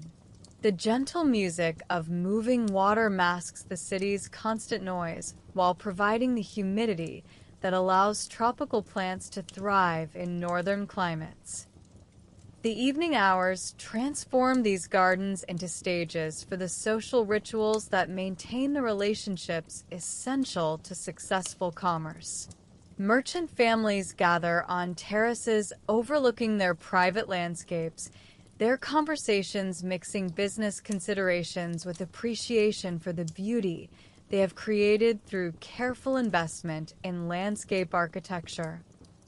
These gatherings, conducted in the relaxed atmosphere that comes when the day's urgent business gives way to gentler pleasures, strengthen the personal connections that make large-scale commerce possible. Gardeners who maintain these elaborate landscapes move through their duties with the quiet expertise that comes from understanding both the technical requirements of horticulture and the aesthetic principles that transform functional plant cultivation into living art. Their knowledge encompasses not just the practical skills required for keeping exotic plants healthy in challenging climates, but also the deeper understanding of design and composition that makes these gardens sources of daily pleasure for their owners. The lighting that illuminates these spaces after dark creates an entirely different kind of beauty, where carefully positioned lanterns and torches transform familiar daytime views into something touched with magic and mystery. Shadows dance among exotic foliage. Water features become mirrors that reflect points of light like earthbound stars, and the fragrances of night-blooming flowers add layers of sensory pleasure that make evening gatherings in these gardens memorable experiences that strengthen both business relationships and personal friendships. In the sun-blessed Duchy of Toussaint, where rolling hills covered with carefully tended vineyards create landscapes that seem painted by artists who specialize in capturing the essence of pastoral perfection, the annual grape harvest transforms the countryside into a celebration of human partnership with the natural world's generous abundance. The morning mist that clings to the valley floors gradually lifts to reveal rows of vines heavy with fruit that represents months of careful cultivation and the accumulated wisdom of generations who have learned to read the subtle signs that indicate perfect ripeness.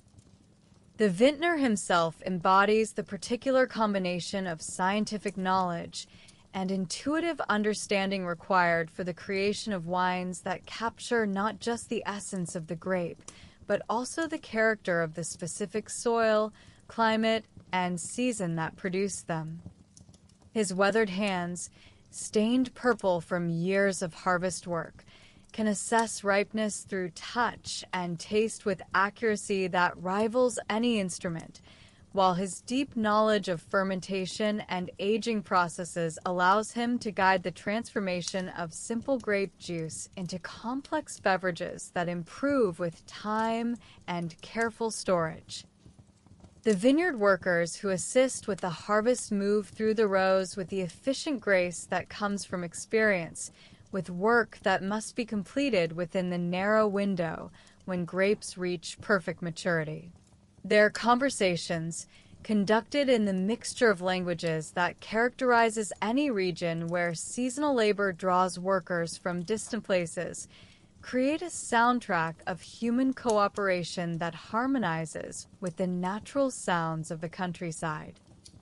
Birdsong from hedgerows that provide habitat for beneficial insects, the distant lowing of cattle whose grazing maintains the open landscapes that define Toussaint's character, and the gentle whisper of wind through leaves that will soon change color with the advancing season. The grapes themselves tell stories of the year's weather through their size, color, and sugar content. The spring rains that provided moisture for early growth, the summer sunshine that concentrated flavors while the fruit matured, and the cool nights that preserved the acidity that gives wine its structure and longevity.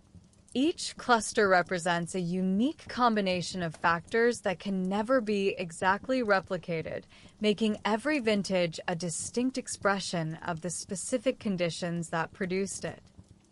The harvest celebration that concludes each day's work transforms necessary labor into community festival, where the satisfaction of work well done mingles with appreciation for the beauty of the landscape and the fellowship of shared effort. Tables set up in the vineyard's shade grown under the weight of local specialties. Bread baked from grain grown in the duchy's fertile valleys, cheese aged in caves that provide perfect conditions for the development of complex flavors, and early samples of the new wine that will continue to develop character through months of careful aging. The evening light that bathes the vineyard as the day's work concludes creates a golden radiance that seems to justify Toussaint's reputation as a land touched by fairy tale magic, where the ordinary activities of rural life take on an enchanted quality that makes even the most practical tasks seem like participation in something larger and more meaningful than mere agricultural production. As twilight settles over the fairy tale spires of Beauclair Palace, where architecture seems to have been designed by dreamers who understood that buildings dedicated to governance should inspire the soul as well as house the practical machinery of administration, the Duchess Anna Henrietta holds her evening court in halls that transform the business of ruling into something approaching high art. The palace's soaring chambers, illuminated by crystal chandeliers that scatter rainbow light across walls decorated with tapestries depicting the duchy's legendary history, create an atmosphere where statecraft becomes theater and political necessity transforms into cultural celebration. The Duchess herself, resplendent in gowns that represent the pinnacle of Toussaint's renowned textile arts, presides over these evening gatherings with the grace that comes from understanding that effective leadership requires not just political acumen, but also the ability to inspire loyalty through personal charm and genuine care for her subjects' welfare. Her court, composed of nobles whose dedication to chivalric ideals makes them as concerned with honor and courtesy as with practical governance, creates an environment where the business of ruling unfolds according to principles that elevate human interaction to its most refined forms. The palace's great hall, with its vaulted ceiling that seems to reach toward heaven itself, provides a setting worthy of the elevated discourse that characterizes Toussaint's approach to governance. Petitioners who seek the Duchess's attention present their cases with the eloquence that the duchy's educational system cultivates in all its citizens, while the nobles who serve as advisors respond with a thoughtful consideration that transforms legal proceedings into exercises in moral philosophy and practical wisdom. Evening entertainment that follows the conclusion of official business reflects Toussaint's commitment to the arts as essential elements of civilized life. Musicians whose skill rivals that of the legendary bards of ancient times fill the palace chambers with melodies that speak of beauty pursued for its own sake, while poets recite verses that explore themes of love, honor, and the eternal human quest for meaning and transcendence. These cultural offerings transform the palace from a mere seat of government into a center of artistic achievement that elevates the spirits of all who participate in its refined atmosphere. The palace gardens, visible through tall windows that frame views of landscape architecture that rivals nature itself in its beauty, provide a backdrop of living art that changes with the seasons while maintaining its essential character as a paradise created through human vision and careful cultivation. Fountains create music that harmonizes with the evening's entertainment, while carefully planned vistas draw the eye toward distant mountains that frame the duchy like the borders of an illuminated manuscript. The evening's conclusion, marked by the gradual dispersal of courtiers to their private chambers and the gentle dimming of lights that have illuminated hours of refined social interaction, leaves behind a sense of satisfaction that comes from participation in governance that aspires to be worthy of the people it serves. In these moments of quiet reflection, the palace seems to embody the highest aspirations of human civilization. The creation of institutions that serve practical needs while nurturing the cultural achievements that make life worth living. In the secret places where Skellige's granite cliffs give way to small beaches of silver sand, accessible only by treacherous paths known to local fishermen and the occasional wanderer, who values solitude above convenience, the moon's reflection on gentle waves creates a natural sanctuary where the soul can find the peace that comes from communion with elemental forces older than human memory. These hidden coves, protected from the North Sea's fury by towering rock formations that have stood sentinel for geological ages, offer refuge where the constant struggle between land and water resolves into harmony. The sand beneath bare feet tells stories written in the language of tides and storms. Shells worn smooth by countless journeys from deep water to shore, pieces of sea glass transformed by salt water into jewels that catch moonlight like captured starfire, and the delicate tracks of shore birds who hunt for sustenance in the margin where two worlds meet. Each step releases the mineral fragrance of ancient granite ground fine by millennia of wave action, creating a perfume that speaks of time measured not in human generations, but in the patient erosion that shapes continents. Tide pools carved into the rocky shelves that extend into the water create miniature worlds where sea anemones bloom like underwater flowers, their tentacles swaying in currents that bring both food and oxygen to these small ecosystems. Hermit crabs scuttle between crevices in their borrowed shells, while small fish dart through the clear water with movements that seem choreographed by some invisible conductor who understands the rhythms that govern life in these marginal spaces between land and sea. The sound of waves against stone creates a natural symphony that varies with the tide's rhythm and the wind's strength, sometimes gentle as a whispered lullaby, other times building to crescendos that speak of the ocean's vast power held temporarily in check by the protective embrace of the cove's rocky walls. This liquid music, combined with the soft whisper of wind through seagrass that grows in the cliff's crevices, creates an acoustic environment that seems designed to quiet the mind and open the heart to perceptions that remain hidden in the noise of daily life. Seaweed washed ashore by the retreating tide lies in dark ribbons that release the concentrated essence of the ocean when warmed by the sun's residual heat stored in the sand. This marine vegetation, home to countless small creatures that form the foundation of coastal food webs, speaks of the interconnected nature of all life and the importance of margins and boundaries as places where different worlds meet and exchange the gifts that make survival possible. The night sky above these hidden places,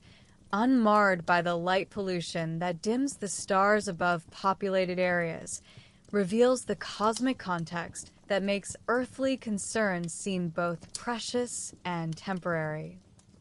Constellations that have guided skellige navigators for centuries will overhead in their eternal dance, while the moon's phases mark time according to rhythms that connect these remote shores to the larger patterns that govern oceanic life throughout the world's waters. In the uppermost chamber of Oxenfurt's tallest tower, where stone stairs worn smooth by centuries of scholarly feet lead to a circular room that seems to exist at the boundary between earth and sky, an elderly philosopher continues his lifelong contemplation of the questions that have puzzled human minds since consciousness first turned its attention inward to examine its own nature. His study, furnished with the simple necessities required for a life dedicated to thought, provides a sanctuary where the pursuit of wisdom unfolds according to rhythms that have nothing to do with the urgency that drives worldly affairs. The philosopher himself embodies the particular serenity that comes from decades spent in patient exploration of ideas that cannot be rushed or forced, but must be allowed to develop according to their own internal logic. His weathered hands, stained with ink from countless hours of writing, move among his books and papers with the gentle precision of someone who has learned that the most profound insights often emerge from the careful examination of seemingly simple questions that reveal their complexity only to sustained attention. The tower room's windows, positioned to provide views in all directions while admitting the steady light required for reading and writing, frame vistas that encompass both the immediate landscape of the university city and the distant horizons that speak of the wider world beyond academic walls. From this elevated perspective,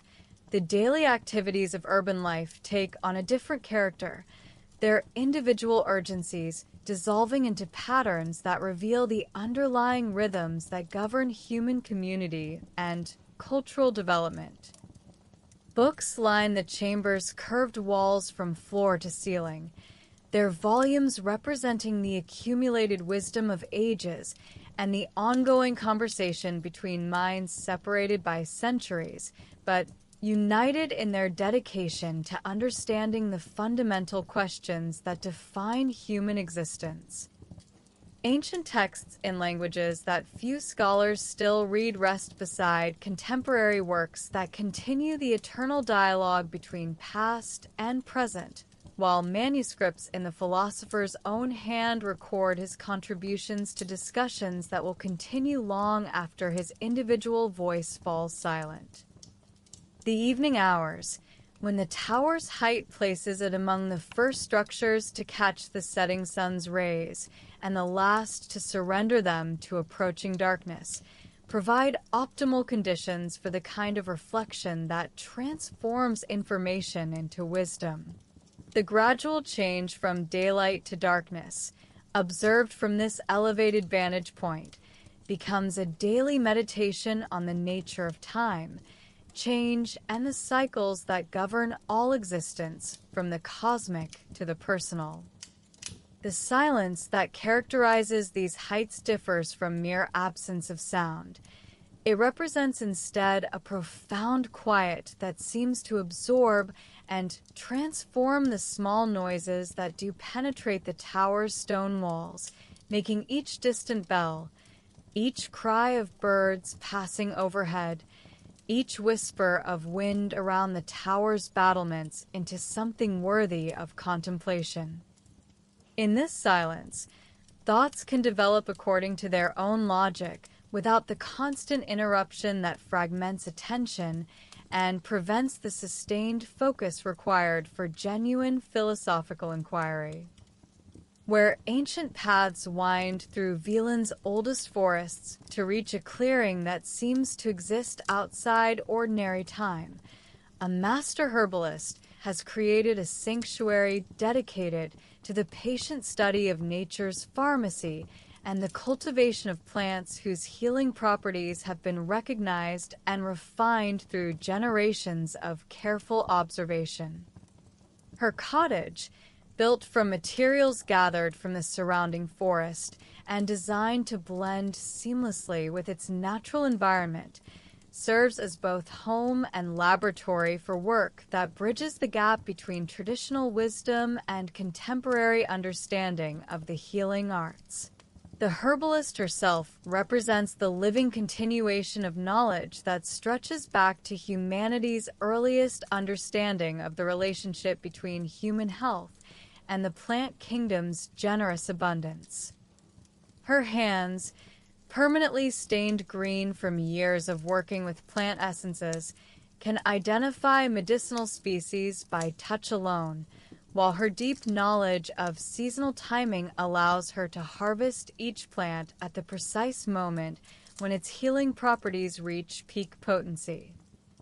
The garden that surrounds her cottage reflects decades of careful planning and patient cultivation, with medicinal plants arranged according to principles that consider not just their individual requirements, but also the complex relationships between different species that can enhance or diminish their therapeutic properties. Chamomile grows beside lavender in combinations that create natural pest control, while echinacea and elderberry provide immune system support that demonstrates the wisdom of traditional plant partnerships.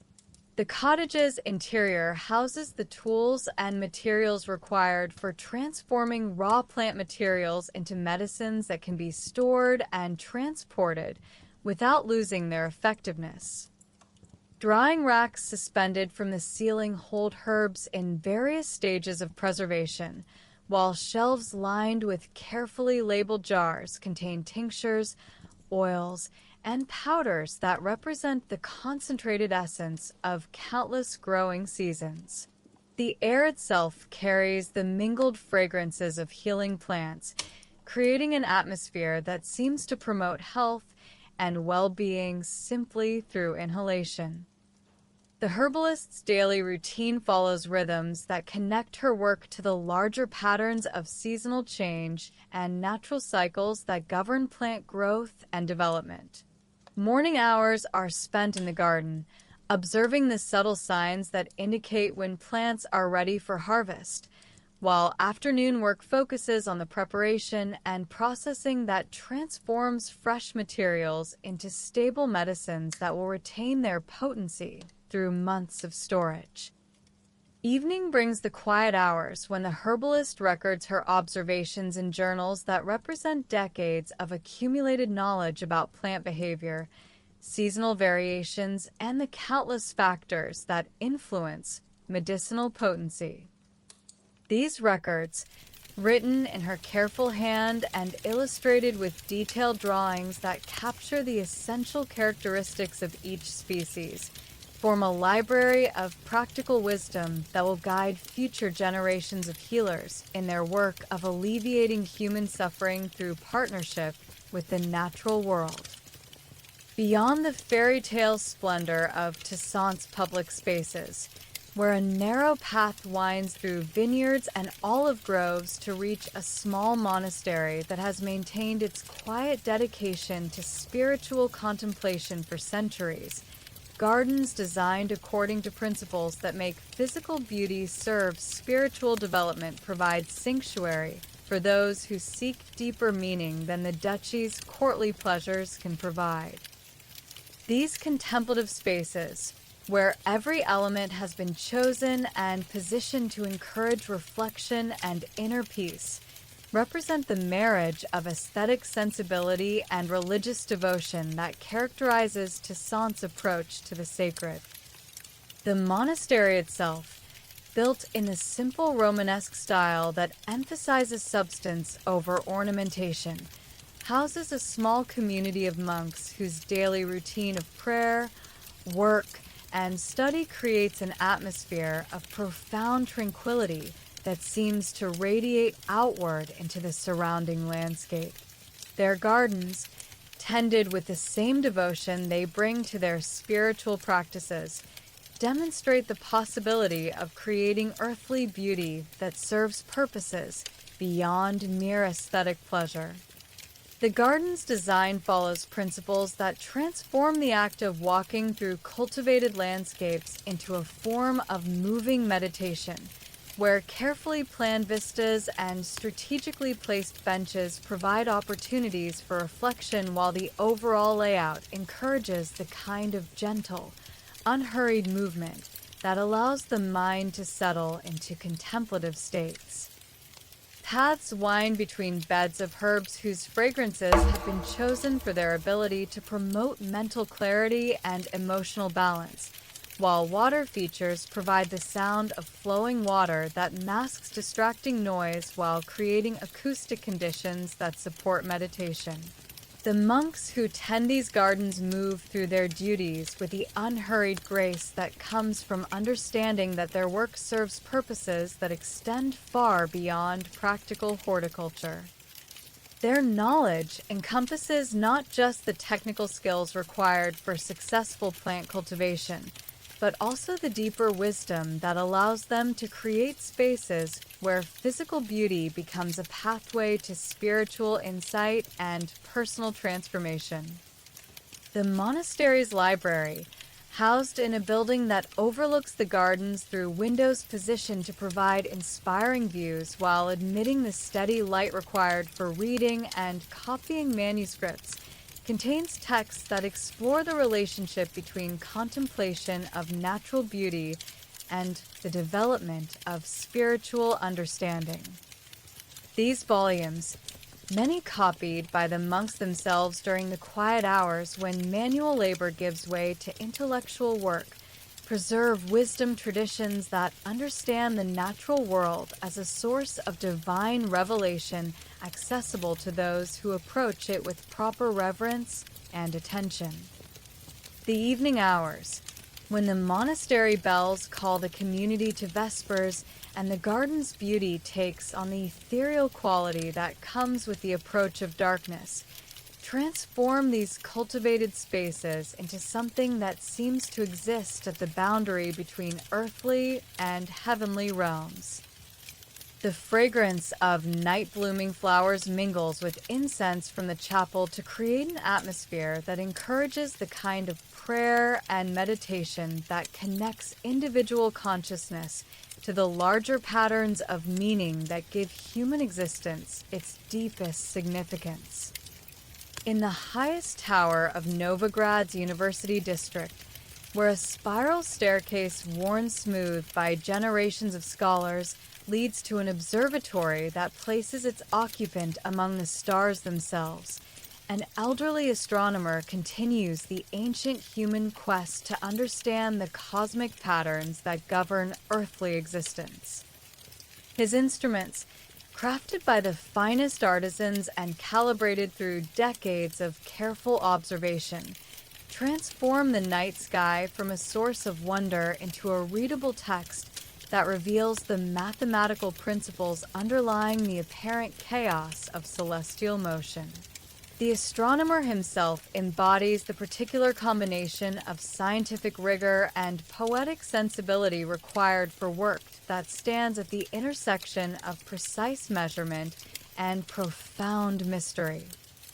His weathered hands, trained to make the minute adjustments that keep delicate instruments properly aligned, can read the subtle signs that indicate optimal conditions for observation, while his deep knowledge of celestial mechanics allows him to predict the movements of planets and stars with accuracy that seems almost magical to those unfamiliar with the mathematical principles that govern cosmic motion. The observatory's dome, designed to open completely to provide unobstructed views of the night sky while protecting sensitive instruments from weather when not in use, creates a space that seems to exist at the boundary between earthly and celestial realms.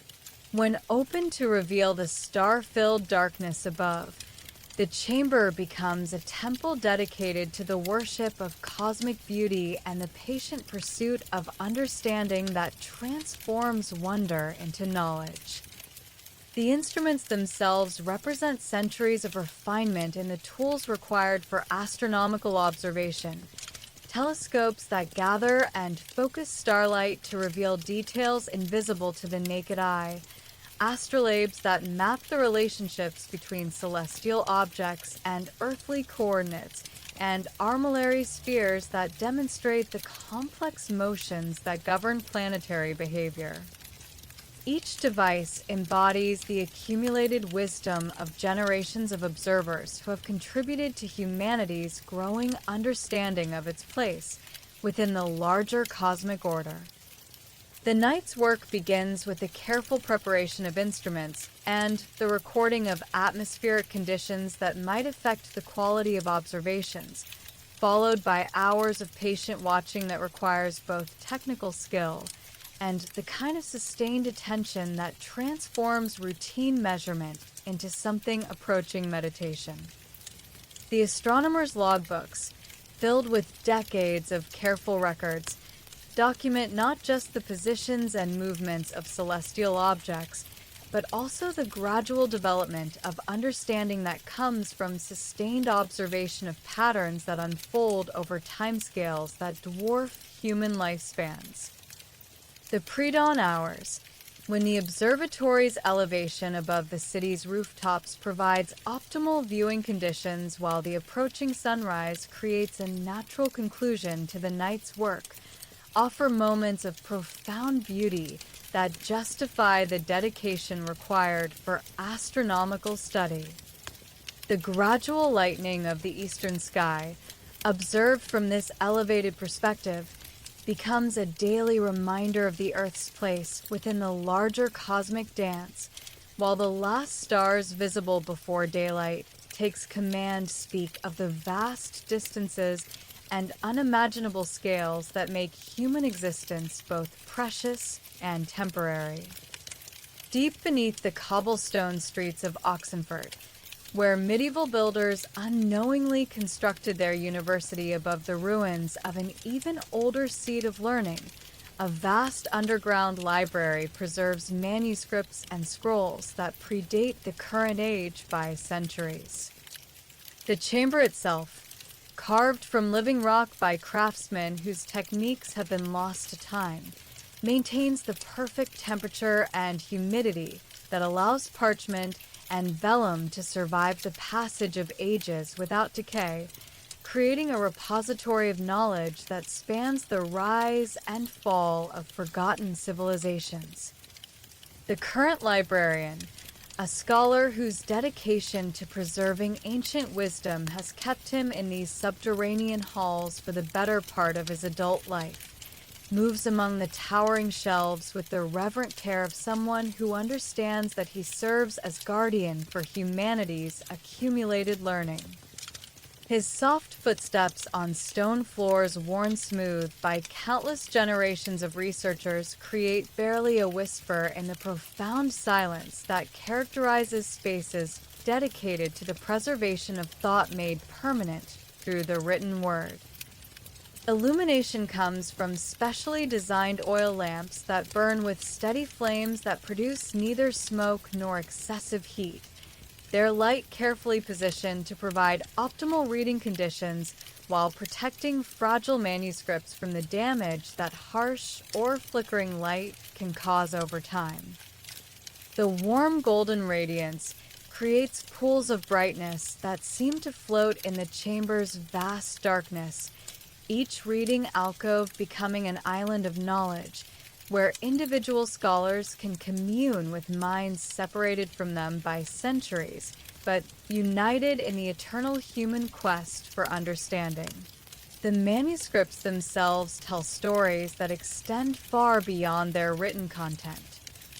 Illuminated texts whose margins bloom with fantastic creatures and geometric patterns that transform functional books into works of art. Scientific treatises whose diagrams reveal the gradual development of human understanding of natural laws,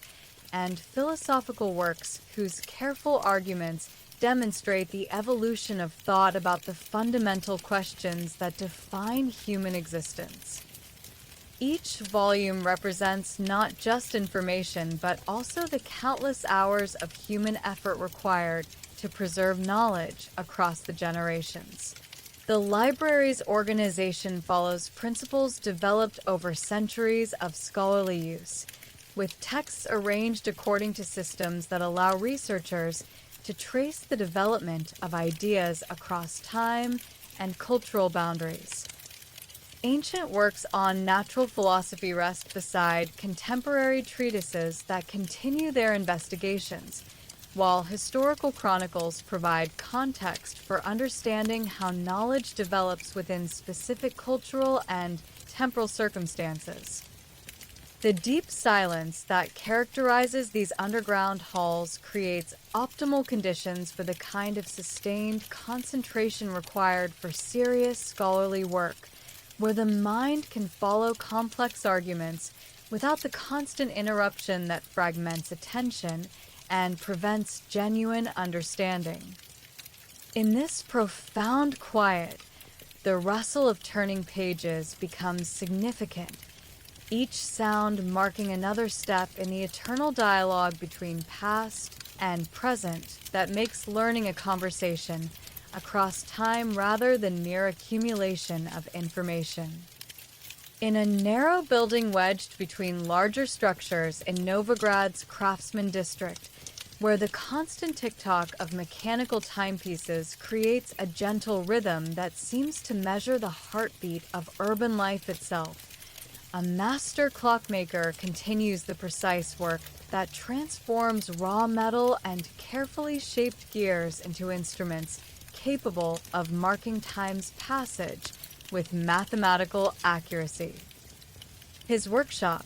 filled with the tools and materials required for work that demands both artistic vision and engineering precision,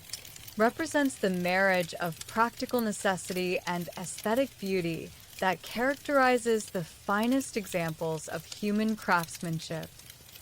The clockmaker himself embodies the particular patience required for work where the smallest error in measurement or assembly can render months of careful labor useless, his steady hands capable of manipulating components so small that their proper alignment requires magnification to verify. His knowledge encompasses not just the mechanical principles that govern clockwork, but also the metallurgy required to create springs and gears that will maintain their precision through years of constant use, and the aesthetic sensibility that transforms functional timekeeping into objects of beauty worthy of display in the finest homes. The workshop's atmosphere encourages the focused attention required for work that cannot be hurried without sacrificing the quality that makes mechanical timepieces reliable and enduring. Workbenches positioned to catch optimal light from north-facing windows provide steady illumination that reveals the finest details, while the constant gentle sound of completed clocks marking time creates a soundtrack that speaks of precision achieved through human skill and dedication to excellence. The clocks themselves, in various stages of completion, demonstrate the complex process that transforms individual components into functioning wholes capable of the accurate timekeeping that modern life requires. Brass gears, cut with tolerances measured in fractions of millimeters, await assembly into gear trains that will translate the steady force of wound springs into the regular motion that drives clock hands around their faces. Each component represents hours of careful work, filed and polished to specifications that allow mechanical systems to operate smoothly for decades. The clockmaker's apprentices learn their trade through careful observation and gradual assumption of responsibility, beginning with the preparation of materials and advancing through stages of increasing complexity until they achieve the mastery required for independent work. This system of knowledge transmission, refined over generations of craftsmen, ensures that the skills required for precision clockmaking continue to pass from master to student while maintaining the standards of excellence that make mechanical timepieces both functional and beautiful. The evening hours, when the workshop's windows frame views of the city's lights beginning to twinkle in the gathering darkness, provide optimal conditions for the final adjustments that transform completed mechanisms into accurate timepieces. The clockmaker's trained ear can detect the subtle variations in rhythm that indicate mechanical problems, while his experienced hands make the minute corrections that ensure each clock will keep accurate time through years of faithful service to its eventual owner. Carved deep into the limestone bedrock that underlies Toussaint's wine-growing regions, where natural caves have been expanded and refined over centuries to create optimal conditions for wine aging, a master vintner's cellar represents the culmination of human understanding of the complex processes that transform simple grape juice into beverages that improve with time and careful storage. The underground chambers, maintained at constant temperature and humidity by the Earth's natural insulation, provide sanctuary where wine can develop the complexity and character that make great vintages worthy of celebration and careful preservation. The vintner himself, whose knowledge encompasses both the science of fermentation and the art of blending that creates wines greater than the sum of their individual components, moves among his aging barrels with the quiet satisfaction of someone who has learned to work in partnership with natural processes that cannot be hurried or forced, but must be allowed to develop according to their own internal rhythms. His palate, trained through decades of tasting and comparison, can detect the subtle changes that indicate how each vintage is developing and when it will reach optimal maturity. The cellar's atmosphere creates optimal conditions for the slow chemical processes that transform young wine into mature vintages worthy of the duchy's reputation for excellence in viticulture. Stone walls that weep with condensation maintain the humidity that prevents cork shrinkage, while wooden barrels allow the gentle exchange of air that contributes to flavor development. The profound silence, broken only by the occasional drip of condensation and the soft sound of wine moving gently within its containers, creates an environment that seems designed for contemplation and patient waiting. The barrels themselves, crafted from oak selected for its ability to contribute subtle flavors while allowing proper aging, represent generations of refinement in cooperage techniques that transform raw wood into containers capable of improving wine through years of storage. Each barrel tells its own story through the wine it has held, the subtle flavors it has contributed, and the gradual changes it undergoes as it participates in the aging process that makes great wine possible. The vintner's tasting routine, conducted in alcoves designed to provide optimal conditions for evaluating wine's development, represents the marriage of technical knowledge and aesthetic sensibility that characterizes the finest winemaking. His careful notes, recorded in journals that document the evolution of each vintage, preserve the accumulated wisdom that allows future generations of winemakers to build upon past achievements while developing new approaches to the ancient art of viticulture. The cellar's deeper chambers, where the oldest vintages rest in conditions that have remained unchanged for decades, house wines that represent the accumulated excellence of exceptional years and the patient work that allows time itself to become an ingredient in the creation of beverages that transcend mere refreshment to become expressions of place, season, and human skill working in harmony with natural abundance. On the most remote promontory of Skellige's northernmost island, where granite cliffs rise from waters that have known no human habitation since the archipelago's first settlement,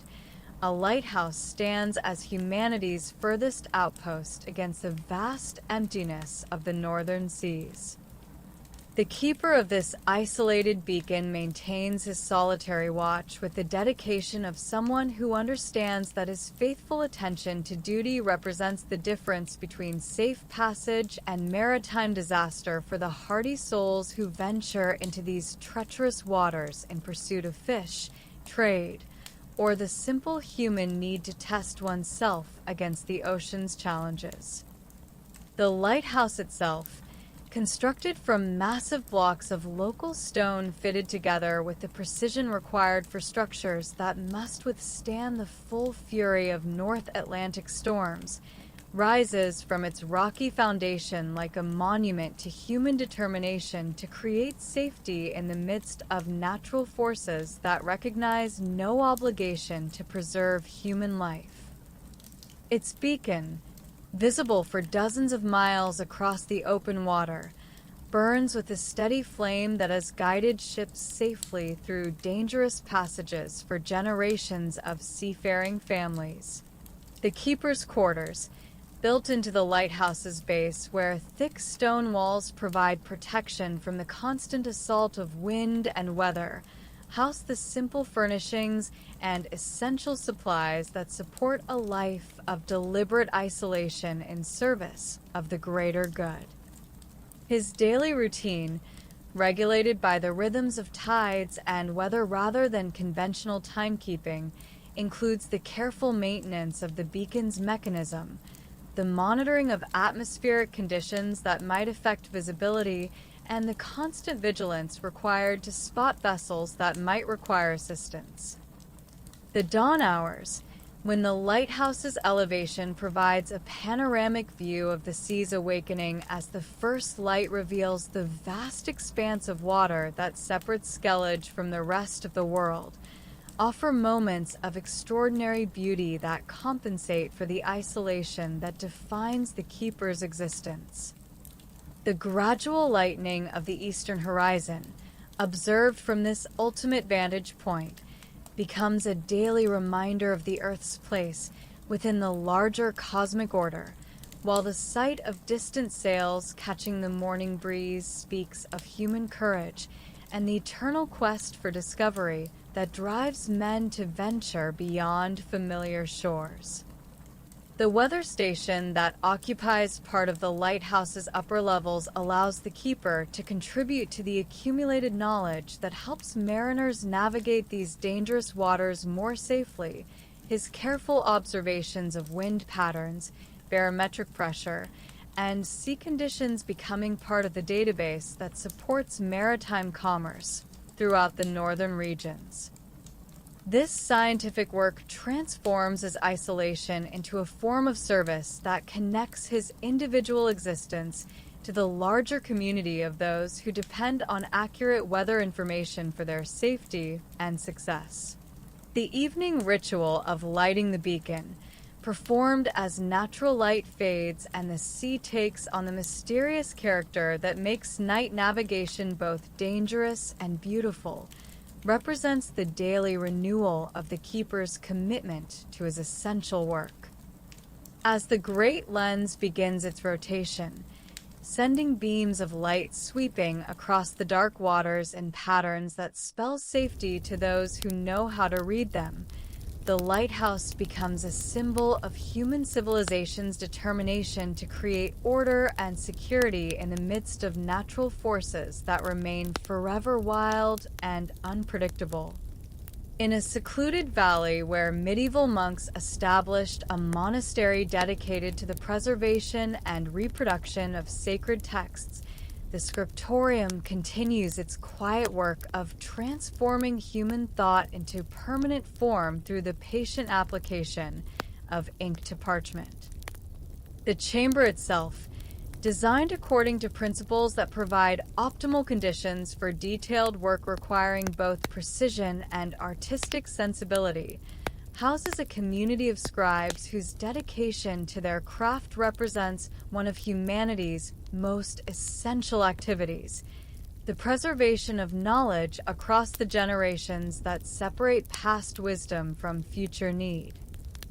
The master scribe who oversees this sacred work embodies the particular combination of technical skill and spiritual devotion required for labor that serves purposes extending far beyond mere copying of texts.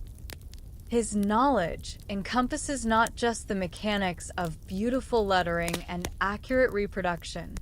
but also the deeper understanding of language and meaning that allows him to serve as editor and interpreter of the works that pass through his hands, ensuring that errors do not creep into texts that will guide human thought and behavior for centuries to come. The scriptorium's atmosphere encourages the meditative state of mind that transforms routine copying into something approaching prayer,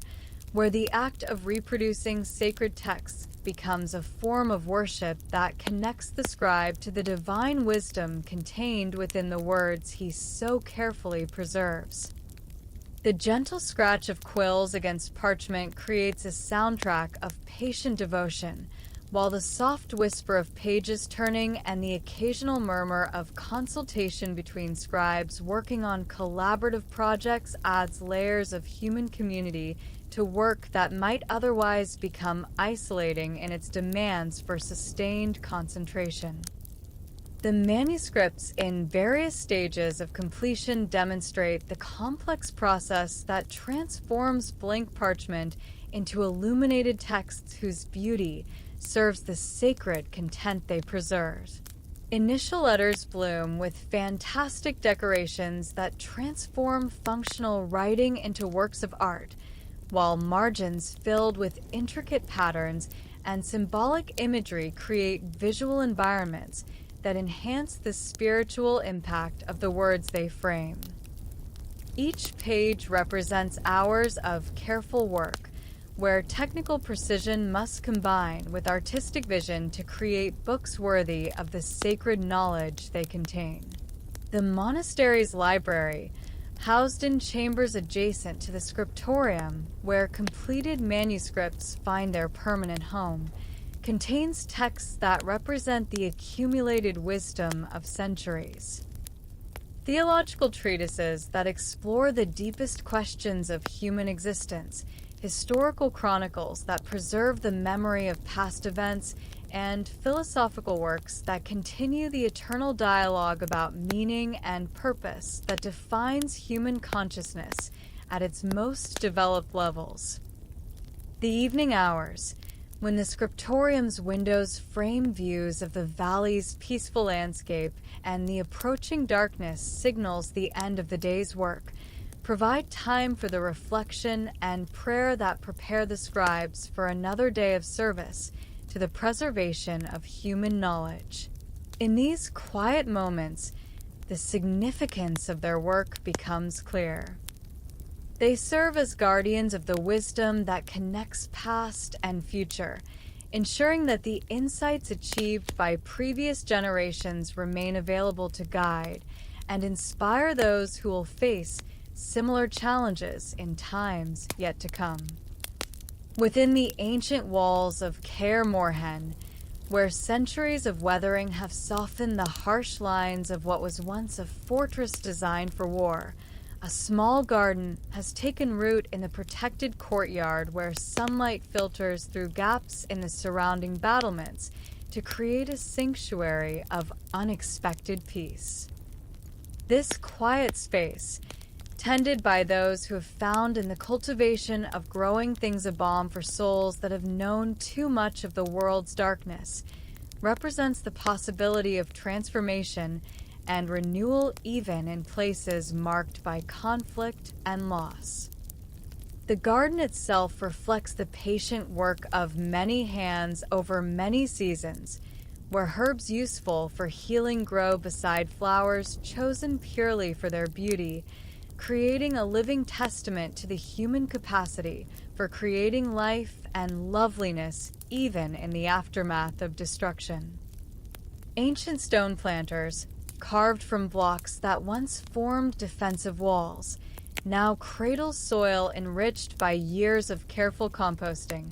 their weathered surfaces providing a backdrop that speaks of endurance and the slow victory of growth over decay.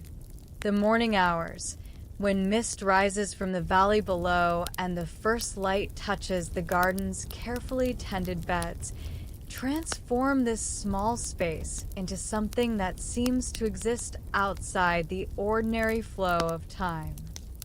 Dew clings to spider webs stretched between herb stalks, creating temporary jewels that catch the early sun like nature's own stained glass, while the fragrance of lavender and rosemary mingles with the clean mountain air to create an atmosphere that encourages the deep breathing that calms both body and spirit. The stone benches positioned throughout the garden provide places for quiet contemplation, their surfaces worn smooth by countless hours of use by those who have sought solace in this peaceful space. From these vantage points, the eye can follow paths that wind between planted beds according to no grand design, but rather the organic logic of growth and seasonal change, creating views that shift with the light and the advancing year in ways that make each visit a unique experience. The garden's evening transformation, as shadows lengthen and the day's heat gives way to the mountain's cooling breath, reveals different beauties than those visible in morning light. Night-blooming flowers begin to open their petals to attract moths whose pale wings flutter like small ghosts among the darkening plants, while the sound of water from a small fountain becomes more noticeable as the day's activities fade into the peaceful quiet that characterizes mountain evenings. The deeper significance of this garden lies not in its individual beauty, but in what it represents: the triumph of the nurturing impulse over the destructive forces that once dominated this place, and the possibility that even the most wounded spaces can be transformed through patient care and the simple human act of planting seeds in hope of future harvest. In tending these growing things, those who call Kaer Morhen home participate in an act of faith that affirms life's capacity for renewal and the healing power of beauty created through gentle hands and loving attention. In a narrow street where the bustle of university life gives way to the quieter rhythms of traditional craftsmanship, a master candlemaker continues the ancient art of transforming beeswax and tallow into sources of light that have illuminated human activities since civilization began. Her workshop,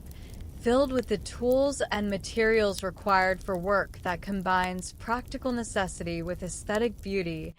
represents the continuation of knowledge passed down through generations of artisans who have understood that the creation of light serves purposes that extend far beyond mere illumination. The candlemaker herself embodies the particular patience required for work that cannot be hurried without sacrificing the quality that makes handcrafted candles superior to their mass-produced counterparts. Her knowledge encompasses not just the technical skills required for proper wick preparation and wax temperature control, but also the deeper understanding of how different materials affect burning characteristics and the subtle art of adding fragrances that enhance rather than overwhelm the candle's primary function as a source of gentle, steady light. The workshop's atmosphere reflects the meditative nature of work that unfolds according to natural rhythms rather than artificial schedules, where the temperature of melting wax and the proper timing of dipping cycles create their own temporal structure that connects the craftsperson to processes that have remained essentially unchanged for centuries. The gentle heat from the wax melting pots creates a warmth that makes the workshop a welcome refuge during cold weather, while the subtle fragrances of beeswax and added essences create an olfactory environment that speaks of natural abundance transformed through human skill. The candles themselves, in various stages of completion, demonstrate the patient process that builds light-giving capacity through repeated applications of wax to carefully prepared wicks. Each dipping adds another layer to the growing candle, the accumulated thickness determining burn time, while the craftsperson's skill ensures even coverage that will provide steady, smokeless flame.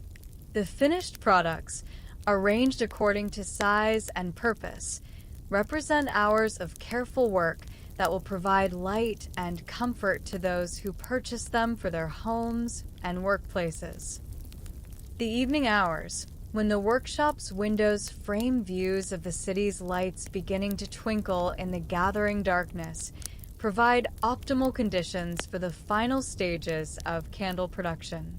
The candlemaker's trained eye can detect the subtle variations in surface texture that indicate proper wax adhesion, while her experienced hands perform the finishing touches that transform functional objects into sources of beauty worthy of the finest homes and most sacred spaces.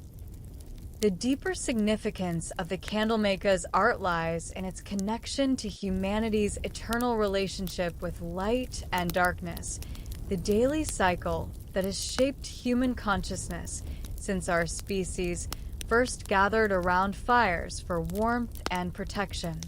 In creating candles that will push back darkness and provide the gentle illumination that makes evening activities possible, the craftsperson participates in one of civilization's most fundamental activities.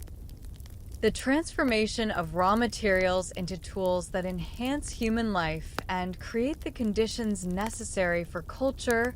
learning, and the quiet contemplation that makes wisdom possible. High on the slopes of Skellige's tallest peak, where the treeling gives way to bare stone, and the air grows thin enough to make each breath a conscious act, a simple shelter built from carefully fitted stones provides refuge for one who has chosen solitude as the path to understanding.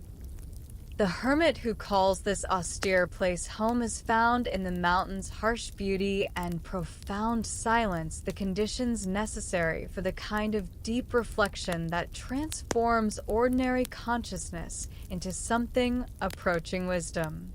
The shelter itself represents the minimum requirements for survival at this elevation, where winter storms can last for days, and the margin between life and death depends on careful preparation and respect for forces that dwarf human ambition. Thick stone walls provide protection from wind that can reach hurricane force, while a small fireplace built with stones that retain and radiate heat efficiently creates the warmth necessary for survival during the long mountain winter. The single room houses only the most essential possessions. Simple furniture crafted from driftwood carried up from the shores far below, books selected for their spiritual value rather than entertainment, and the basic tools required for maintaining life in this challenging environment. The hermit himself embodies the particular serenity that comes from years spent in contemplation of questions that have no easy answers, his weathered face reflecting the peace that emerges when the constant noise of worldly concerns gives way to the profound silence that characterizes high mountain environments. His daily routine, structured around the natural rhythms of sunrise and sunset rather than artificial schedules, includes the physical work required for survival in this harsh environment and the spiritual practices that transform isolation into opportunity for inner development. The view from this elevated sanctuary encompasses a realm that seems to exist at the boundary between earth and heaven, where clouds often form below the hermit's position, creating the illusion of living above the world while remaining connected to it through the solid rock that forms the mountain's foundation. On clear days, the vista extends to horizons that speak of the vast distances that separate Skellige from other lands, while the play of light and shadow across the landscape below creates a constantly changing display of natural beauty that serves as both inspiration and reminder of the transitory nature of all earthly phenomena. The mountain's weather provides daily lessons in acceptance and adaptation, where sudden storms demonstrate the futility of trying to control natural forces while periods of perfect clarity offer glimpses of beauty so profound that they justify the hardships required to witness them. The hermit's response to these changing conditions reflects years of learning to work with rather than against the mountain's moods, finding in each season and weather pattern opportunities for the kind of reflection that deepens understanding of life's essential patterns. The profound silence that characterizes this high sanctuary differs from mere absence of sound. It represents instead a quality of quiet that seems to absorb and transform the small noises that do penetrate the mountain's vast stillness, making each distant bird call, each whisper of wind across stone, each crack of ice expanding in rock crevices into something worthy of contemplation. In this silence, thoughts can develop according to their own logic, without the constant interruption that fragments attention and prevents the sustained focus required for genuine spiritual insight.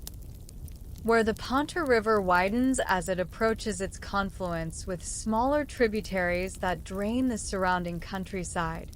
Oxenfurt's river quarter comes alive each evening as fishing boats return from their daily expeditions and merchant vessels prepare for departure with the next morning's tide.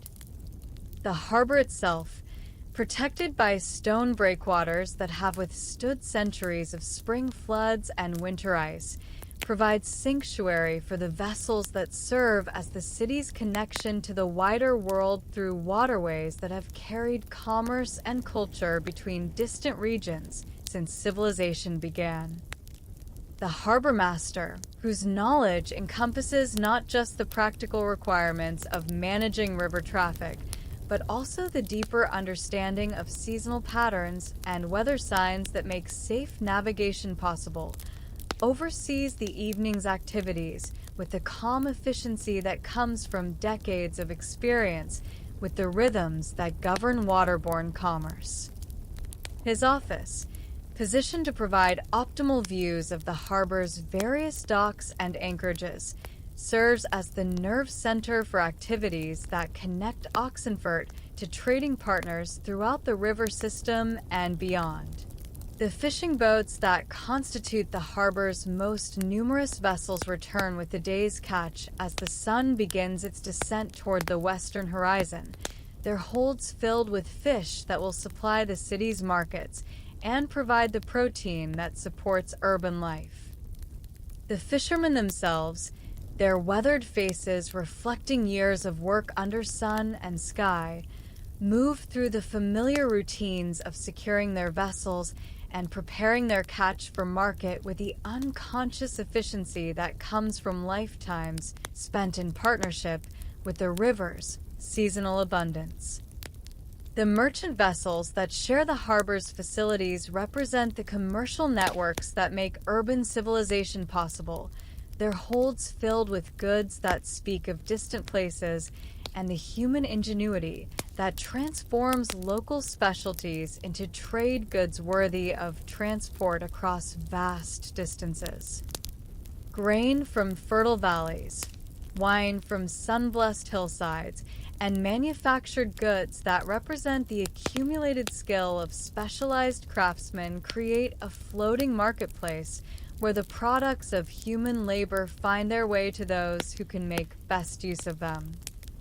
The evening light that bathes the harbor as the sun approaches the horizon transforms the practical business of commerce into something approaching the magical, where the water surface becomes a mirror that doubles the beauty of vessels at anchor, while the sky's changing colors create a backdrop that makes even the most utilitarian activities seem touched with grace.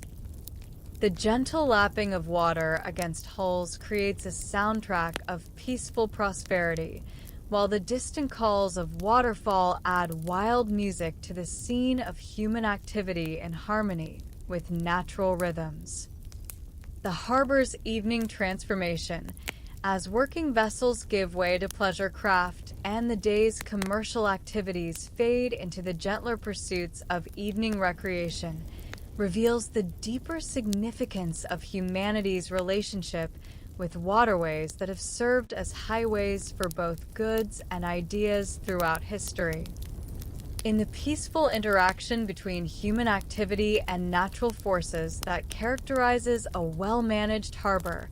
we see reflected the possibility of civilization that works in partnership with rather than opposition to the natural world that sustains all life. Here, in this quiet grove where memory and hope rest side by side beneath the eternal watch of ancient trees, our peaceful journey finds its natural conclusion in the understanding that every ending is also a beginning, and every rest prepares us for whatever adventures may lie ahead.